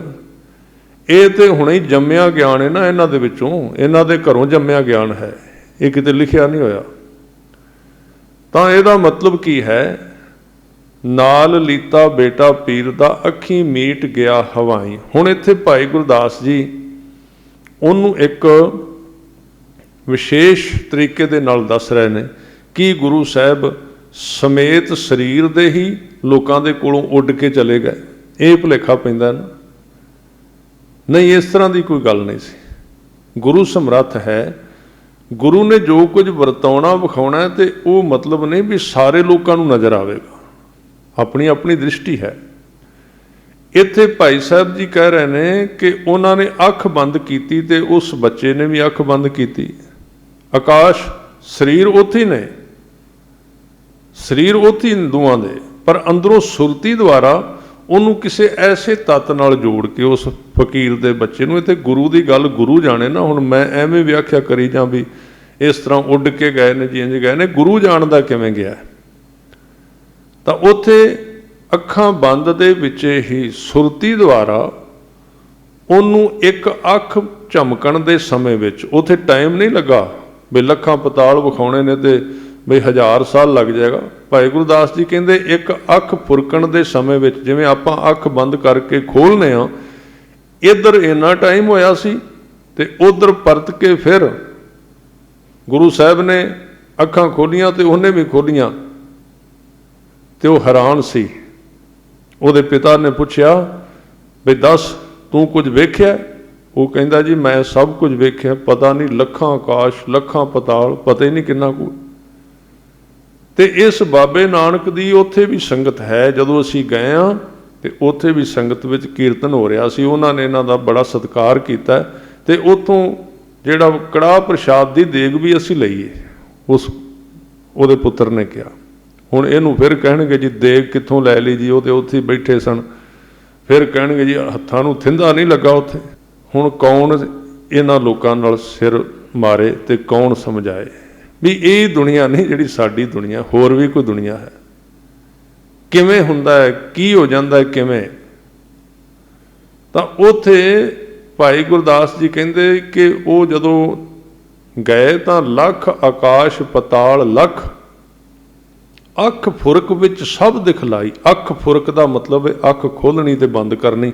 ਇੰਨੇ ਟਾਈਮ ਦੇ ਵਿੱਚ ਸਾਰੇ ਸਭ ਦਿਖਲਾਈ, ਸਾਰੇ ਦਿਖਾ ਦਿੱਤੇ। ਫਿਰ ਕਹਿੰਦੇ ਭਰ ਕਚ ਕੌਲ ਪ੍ਰਸ਼ਾਦ ਦਾ, ਧੁਰੋਂ ਪਤਾਲੋਂ ਲਈ ਕੜਾਈ। ਉੱਥੇ ਧੁਰੋਂ ਜਿਹੜਾ ਭਾਂਡਾ ਸੀ ਨਾ ਕੌਲ, ਉਹਦੇ ਵਿੱਚ ਕੜਾਹ ਪ੍ਰਸ਼ਾਦ ਵੀ ਲਿਆਂਦਾ ਉਹਦੇ ਪੁੱਤਰ ਨੇ, ਉਹ ਵਿਖਾਇਆ, ਉਹ ਨਿਸ਼ਾਨੀ ਸੀ। ਗੁਰੂ ਸਾਹਿਬ ਕਹਿੰਦੇ ਇੱਕ ਥਾਂ ਤੇ ਵੀ ਲੈ ਇੱਥੋਂ ਕੜਾਹ ਪ੍ਰਸ਼ਾਦ ਲੈ ਲੈ, ਤੇਰੇ ਪਿਓ ਨੇ ਫਿਰ ਨਹੀਂ ਮੰਨਣਾ ਵੀ ਕਿਤੇ ਕੋਈ ਜਾਦੂਗਰ ਤੇ ਨਹੀਂ ਐਵੇਂ ਆ ਤੂੰ ਕੜਾਹ ਪ੍ਰਸ਼ਾਦ ਲੈ ਲੈ। ਉਹ ਤਾਂ ਦਵਾਇਆ ਸੀ ਮਹਾਰਾਜ ਨੇ। ਉਹ ਕੜਾਹ ਪ੍ਰਸ਼ਾਦ ਵਾਲੀ ਜਿਹੜੀ ਹੈ ਨਾ ਕਲਾ ਤਾਂ ਵਰਤਾਈ ਸੀ ਵੀ ਇਹਨੇ ਨਹੀਂ ਮੰਨਣਾ ਦਸਤਗੀਰ ਨੇ, ਤੇ ਉਹ ਤੇ ਸ਼ਾਇਦ ਮੰਨ ਜਾਂਦਾ, ਤੇ ਹੁਣ ਵਾਲਿਆਂ ਨੇ ਤੇ ਅਜੇ ਵੀ ਨਹੀਂ ਮੰਨਦੇ ਉਹ ਤੇ ਵੀ ਇਸ ਤਰ੍ਹਾਂ ਹੋ ਸਕਦਾ। ਕਾਰਨ ਕੀ ਹੈ? ਅਸੀਂ ਕਹਿੰਦੇ ਹਾਂ ਸਾਡੀ ਬੁੱਧੀ ਹੀ ਸਭ ਕੁਝ ਹੈ, ਸਾਡੀ ਅਕਲ ਹੀ ਸਭ ਕੁਝ ਹੈ, ਵੀ ਇਹਦੀ ਪੂਜਾ ਕਰੋ ਬਹਿ ਕੇ ਸਵੇਰੇ ਉੱਠ ਕੇ, ਇਹਦੇ ਤੋਂ ਅੱਗੇ ਵੀ ਕੁਝ ਹੈ। ਤਾਂ ਉੱਥੇ ਫਿਰ ਮਹਾਰਾਜ ਦਾ ਉਹ ਸ਼ਰਧਾਲੂ ਹੋਇਆ ਦਸਤਗੀਰ। ਹਾਂ, ਗੁਰਮਤ ਦੇ ਵਿੱਚ ਕੇਵਲ ਕਰਾਮਾਤਾਂ ਦੀ ਵਿਆਖਿਆ ਨਹੀਂ ਵੀ ਤੁਸੀਂ ਕਰਾਮਾਤਾਂ ਦੀ ਵਿਆਖਿਆ ਕਰੋ ਤੇ ਤਾਂ ਹੀ ਅਸੀਂ ਗੁਰੂ ਨੂੰ ਮੰਨਦੇ। ਇਹ ਤੇ ਕਿਤੇ ਕਿਤੇ ਹੁੰਦਾ ਹੈ। ਕੋਈ ਇਹ ਨਹੀਂ ਵੀ ਸਿੱਖੀ ਤਾਂ ਹੀ ਕਮਾਈ ਦੀ ਵੀ ਸਾਡੇ ਵਿੱਚ ਕਰਾਮਾਤ ਹੋ ਜਾਏ ਜੀ, ਇਸ ਤਰ੍ਹਾਂ ਆਕਾਸ਼ ਵਿੱਚ ਉੱਡ ਜਾਓ ਜੀ, ਆਹ ਹੋ ਜਾਏ ਜੀ, ਇਹਦੇ ਵਾਸਤੇ ਨਹੀਂ ਹੁੰਦਾ। ਸਿੱਖੀ ਇੱਕ ਗਿਆਨ ਦਾ ਸਰੂਪ ਵੀ ਹੈ। ਗੁਰਬਾਣੀ ਨੂੰ ਸਮਝਣਾ ਹੈ, ਗੁਰਬਾਣੀ ਨੂੰ ਕਮਾਉਣਾ ਹੈ, ਗੁਰਬਾਣੀ ਪੜ੍ਹਨੀ ਹੈ, ਜੀਵਨ ਦੇ ਵਿੱਚ ਗੁਣ ਧਾਰਨ ਕਰਨੇ ਨੇ, ਸੱਚ ਦੇ ਰਸਤੇ ਤੇ ਤੁਰਨਾ ਹੁੰਦਾ ਹੈ, ਚੰਗਾ ਅਮਲ ਕਰਨੇ ਹੁੰਦੇ ਨੇ, ਚੰਗੀ ਕਰਨੀ ਕਰਨੀ ਹੁੰਦੀ ਹੈ। ਪਰ ਇਹ ਚੀਜ਼ਾਂ ਸਿਰਫ ਅਸੀਂ ਤਾਂ ਜ਼ੋਰ ਦੇ ਕੇ ਬੋਲ ਰਹੇ ਹਾਂ ਕਿ ਇਹ ਬੜੇ ਵੱਡੇ ਗੁਰਮਤ ਦੇ ਉਪਦੇਸ਼ ਨੇ ਤੇ ਉਹਨਾਂ ਨੂੰ ਇਹ ਲੋਕ ਖੰਡਨ ਕਰ ਰਹੇ ਨੇ। ਤਾਂ ਇਹ ਤਾਂ ਕਰਕੇ ਭਾਈ ਗੁਰਦਾਸ ਜੀ ਦੇ ਹੀ ਇਹਦੇ ਵਿੱਚੋਂ ਇਹ ਬੇਨਤੀ ਕੀਤੀ ਹੈ ਕਿ ਭਰ ਕਚ ਕੌਲ ਪ੍ਰਸ਼ਾਦ ਦਾ, ਧੁਰੋਂ ਪਤਾਲੋਂ ਲਈ ਕੜਾਈ, ਜਾਹਰ ਕਲਾ ਨਾ ਛਪੈ ਛਪਾਈ। ਇਹ ਜਾਹਰ ਕਲਾ ਹੈ। ਤੇ ਭਾਈ ਗੁਰਦਾਸ ਜੀ ਲਿਖਦੇ ਨੇ। ਤੇ ਇੱਕ ਹੋਰ ਮੈਂ ਬੇਨਤੀ ਕਰਨੀ ਚਾਹੁੰਦਾ ਵੀ ਜੇ ਭਾਈ ਗੁਰਦਾਸ ਜੀ ਆਪਣੇ ਕੋਲੋਂ ਲਿਖੀ ਜਾ ਰਹੇ ਸੀ, ਕੀ ਗੁਰੂ ਅਰਜਨ ਦੇਵ ਜੀ ਨੂੰ ਪਤਾ ਨਹੀਂ ਸੀ ਵੀ ਕੀ ਲਿਖ ਰਹੇ ਨੇ? ਵੀ ਜੇ ਉਹ ਕਰਾਮਾਤਾਂ ਬਾਰੇ ਲਿਖਦੇ ਨੇ ਤੇ ਗੁਰੂ ਘਰ ਜਿਹੜਾ ਇਹਦਾ ਵਿਰੋਧੀ ਹੈ, ਤਾਂ ਗੁਰੂ ਅਰਜਨ ਦੇਵ ਪਾਤਸ਼ਾਹ ਜੀ ਉਹਨੂੰ ਸੱਦ ਲੈਂਦੇ, ਤਲਬ ਕਰ ਲੈਂਦੇ ਭਾਈ ਗੁਰਦਾਸ ਸਾਹਿਬ ਜੀ ਨੂੰ ਵੀ ਆਹ ਤੁਸੀਂ ਕੀ ਲਿਖਦੇ ਪਏ ਹੋ, ਆਹ ਤੇ ਗੁਰਮਤ ਹੈ ਹੀ ਨਹੀਂ। ਕਿਤੇ ਤੁਸੀਂ ਇਤਿਹਾਸ ਵਿੱਚ ਪੜ੍ਹਿਆ ਵੀ ਭਾਈ ਗੁਰਦਾਸ ਜੀ ਨੂੰ ਗੁਰੂ ਅਰਜਨ ਦੇਵ ਜੀ ਨੇ ਸੱਦਿਆ ਜਾਂ ਗੁਰੂ ਹਰਗੋਬਿੰਦ ਸਾਹਿਬ ਜੀ ਨੇ ਸੱਦਿਆ ਵੀ ਤੁਸੀਂ ਆਹ ਚੀਜ਼ਾਂ ਕਿਉਂ ਵਿੱਚ ਲਿਖ ਰਹੇ ਹੋ? ਵੀ ਜਿਹੜਾ ਤੁਸੀਂ ਬਗਦਾਦ ਦੀ ਗੱਲ ਲਿਖੀ ਹੈ, ਗੁਰੂ ਨਾਨਕ ਸਾਹਿਬ ਜੀ ਉੱਥੇ ਗਏ, ਪਤਾਲਾਂ ਪਤਾਲ ਲੱਖ ਲਿਖਿਆ ਹੈ, ਤਾਂ ਇਹ ਤੁਸੀਂ ਕਿਉਂ ਲਿਖ ਰਹੇ ਹੋ? ਪਰ ਉਹ ਸਾਰਾ ਕੁਝ ਸੱਤ ਸੀ, ਗੁਰੂ ਸਾਹਿਬ ਆਪ ਹੀ ਲਿਖਵਾ ਰਹੇ ਸਨ ਤਾਂ ਕਿ ਆਉਣ ਵਾਲੇ ਸਮੇਂ ਦੇ ਵਿੱਚ ਬੇਸ ਆਧਾਰ ਬਣ ਜਾਏ। ਹੁਣ ਅਸੀਂ ਕਹਿੰਦੇ ਹਾਂ ਵੀ ਇਕੱਲੇ ਗੁਰੂ ਗ੍ਰੰਥ ਸਾਹਿਬ ਮਹਾਰਾਜ ਦੇ ਵਿੱਚੋਂ, ਗੁਰੂ ਗ੍ਰੰਥ ਸਾਹਿਬ ਵਿੱਚ ਤੇ ਇਹਦਾ ਕੋਈ ਜ਼ਿਕਰ ਹੀ ਨਹੀਂ ਵੀ ਗੁਰੂ ਸਾਹਿਬ ਬਗਦਾਦ ਗਏ ਸੀ, ਉੱਥੇ ਸਿੱਧਾ ਲਿਖਿਆ ਪਤਾਲਾਂ ਪਤਾਲ। ਉਹਦੀ ਖਬਰ ਇੱਥੋਂ ਮਿਲ ਰਹੀ ਹੈ ਕਿ ਉਹ ਬਗਦਾਦ ਵਿੱਚ ਗਏ ਸੀ। ਉਹ ਬਾਹਰਲੇ ਗ੍ਰੰਥਾਂ ਵਿੱਚੋਂ ਸਾਨੂੰ ਪਤਾ ਲੱਗਣਾ ਵੀ ਇਹ ਸ਼ਬਦ ਕਿੱਥੇ ਉਚਾਰਿਆ। ਤੇ ਇਹ ਜਿਹੜੇ ਸਾਡੇ ਲੋਕ ਖੰਡਨ ਕਰ ਰਹੇ ਨੇ, ਇਹਨਾਂ ਨੂੰ ਗੁਰੂ ਸਾਹਿਬ ਸਮੱਤ ਬਖਸ਼ਿਸ਼ ਕਰਨ, ਸਿੱਧੇ ਰਾਹ ਤੇ ਆਉਣ। ਤੇ ਸੁਣਨ ਵਾਲਿਆਂ ਨੂੰ ਵੀ ਬੇਨਤੀ ਹੈ ਵੀ ਐਵੇਂ ਨਾ ਝੋਲਾ ਚੁੱਕ ਕੇ ਜਿਹਦੇ ਪਿੱਛੇ ਮਗਰ ਤੁਰ ਪਿਆ ਕਰੋ ਵੀ ਇਹ ਤਾਂ ਸਾਡੇ ਜੀ ਬੜੇ ਜਾਗਰੂਕ ਨੇ ਤੇ ਇਹ ਤੇ ਸਾਡੇ ਬਾਬਾ ਜੀ ਨੇ ਤੇ ਹੁਣ ਸਾਡੇ ਭਾਈ ਸਾਹਿਬ ਨੇ ਜੀ। ਇਹ ਤੁਸੀਂ ਥੋੜ੍ਹਾ ਜਿਹਾ ਆਪ ਵੀ ਸੋਚ ਲਿਆ ਕਰੋ ਵੀ ਇਹ ਗੱਲਾਂ ਕੀ ਕਰ ਰਹੇ ਨੇ। ਇਹਨਾਂ ਚੀਜ਼ਾਂ ਦਾ ਧਿਆਨ ਰੱਖਣਾ ਬਹੁਤ ਜ਼ਰੂਰੀ। ਭੁੱਲਾਂ ਦੀ ਖਿਮਾ। ਵਾਹਿਗੁਰੂ ਜੀ ਕਾ ਖਾਲਸਾ, ਵਾਹਿਗੁਰੂ ਜੀ ਕੀ ਫਤਿਹ। ਇਹ ਸੀ ਅੱਜ ਦਾ ਸਵਾਲ ਤੇ ਉਸ ਦਾ ਜਵਾਬ ਜੋ ਆਪ ਜੀ ਨੇ ਗਿਆਨੀ ਜੀ ਕੋਲੋਂ ਸਰਵਣ ਕੀਤਾ ਹੈ। ਹੁਣ ਛੋਟੀ ਜਿਹੀ ਜਾਣਕਾਰੀ ਕੱਲ੍ਹ ਦੇ ਜ਼ੂਮ ਸੈਮੀਨਾਰ ਬਾਰੇ। ਕੱਲ੍ਹ ਦਾ ਜੋ ਜ਼ੂਮ ਸੈਮੀਨਾਰ ਹੈ ਉਹ ਦੁਪਹਿਰੇ 4 ਵਜੇ ਹੈ, ਜੋ ਕਿ ਆਮ ਤੌਰ 'ਤੇ ਦੁਪਹਿਰੇ 3 ਵਜੇ ਕੀਤਾ ਜਾਂਦਾ ਹੈ, ਲੇਕਿਨ ਕਿਸੇ ਕਾਰਨ ਕਰਕੇ ਸਾਡਾ ਜੋ ਸਮਾਂ ਹੈ ਸਾਨੂੰ 1 ਘੰਟਾ ਵਧਾਉਣਾ ਪੈ ਰਿਹਾ ਹੈ। ਅਤੇ ਉਮੀਦ ਹੈ ਆਪ ਸੰਗਤਾਂ ਇਸੇ ਤਰ੍ਹਾਂ ਉਸ ਪ੍ਰੋਗਰਾਮ ਵਿੱਚ ਵੀ ਜੁੜੋਗੇ। ਅਤੇ ਜੋ ਇਸ ਵਾਰ ਦਾ ਵਿਸ਼ਾ ਹੈ ਉਹ ਕੇਸਦਾਨ ਹੈ। ਜਿਸ ਤਰ੍ਹਾਂ ਪਹਿਲਾਂ ਲੜੀਵਾਰ ਚੱਲ ਰਹੇ ਹਨ ਵਿਸ਼ੇ ਕਿ ਗੁਰੂ ਸਾਹਿਬ ਵੱਲੋਂ ਸਿੱਖਾਂ ਨੂੰ ਕਿਹੜੇ-ਕਿਹੜੇ ਖਜ਼ਾਨੇ ਬਖਸ਼ੇ ਗਏ ਹਨ, ਜਿਨ੍ਹਾਂ ਵਿੱਚੋਂ ਇਸ ਵਾਰ ਦਾ ਵਿਸ਼ਾ ਹੈ ਕੇਸਦਾਨ। ਅਤੇ ਉਮੀਦ ਕਰਦੇ ਹਾਂ ਆਪ ਸਾਰੀਆਂ ਸੰਗਤਾਂ ਇਸੇ ਤਰ੍ਹਾਂ ਜ਼ੂਮ ਉੱਪਰ ਵੀ ਪ੍ਰੋਗਰਾਮ ਸਰਵਣ ਕਰੋਗੇ। ਅਤੇ ਜੇ ਆਪ ਨੂੰ ਕਿਸੇ ਤਰ੍ਹਾਂ ਦੀ ਵੀ ਜਾਣਕਾਰੀ ਚਾਹੀਦੀ ਹੈ ਕਿ ਜ਼ੂਮ ਐਪ ਨੂੰ ਕਿਸ ਤਰ੍ਹਾਂ ਚਲਾਉਣਾ ਹੈ, ਕਿਸ ਤਰ੍ਹਾਂ ਡਾਊਨਲੋਡ ਕਰਨਾ ਹੈ, ਜਾਂ ਕਿਸ ਤਰ੍ਹਾਂ ਵਿਚਾਰ ਗੋਸ਼ਟੀ ਦੇ ਵਿੱਚ ਜਾ ਕੇ ਗੱਲਬਾਤ ਕਰਨੀ ਹੈ, ਤਾਂ ਤੁਸੀਂ ਸਾਡੇ ਨੰਬਰ 9815 78122 ਉੱਪਰ ਸੰਪਰਕ ਕਰਕੇ ਉਹ ਸਾਰੀ ਜਾਣਕਾਰੀ ਪ੍ਰਾਪਤ ਕਰ ਸਕਦੇ ਹੋ। ਹੁਣ ਅਗਲੇ ਵੀਰਵਾਰ ਤੱਕ ਦਿਓ ਜੀ ਇਜਾਜ਼ਤ। ਵਾਹਿਗੁਰੂ ਜੀ ਕਾ ਖਾਲਸਾ, ਵਾਹਿਗੁਰੂ ਜੀ ਕੀ ਫਤਿਹ। ਗੁਰਮੁਖ ਜੀਵਨ ਕੋਰਸ ਸੰਬੰਧੀ ਕਿਸੇ ਵੀ ਤਰ੍ਹਾਂ ਦੀ ਜਾਣਕਾਰੀ ਲਈ ਸਾਡੇ ਨੰਬਰ 9815 78122 ਤੇ ਆਪ ਜੀ ਸੰਪਰਕ ਕਰਕੇ ਕੋਰਸ ਪ੍ਰਤੀ ਜਾਣਕਾਰੀ ਪ੍ਰਾਪਤ ਕਰ ਸਕਦੇ ਹੋ।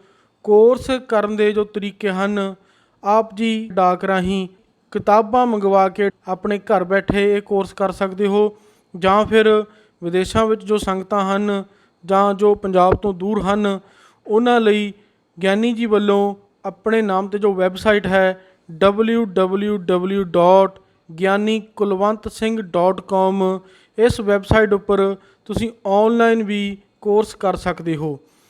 ਗੁਰਮੁਖ ਜੀਵਨ ਕੋਰਸ ਦੀ ਰਜਿਸਟ੍ਰੇਸ਼ਨ ਕਿਸ ਤਰ੍ਹਾਂ ਕਰਾਉਣੀ ਹੈ ਜਾਂ ਕਿਤਾਬਾਂ ਮੰਗਵਾਉਣ ਲਈ 9815 78122 ਉੱਪਰ ਕਾਲ ਕਰਕੇ ਤੁਸੀਂ ਸਾਰੀ ਜਾਣਕਾਰੀ ਪ੍ਰਾਪਤ ਕਰ ਸਕਦੇ ਹੋ ਜੀ। ਵਾਹਿਗੁਰੂ ਜੀ ਕਾ ਖਾਲਸਾ, ਵਾਹਿਗੁਰੂ ਜੀ ਕੀ ਫਤਿਹ।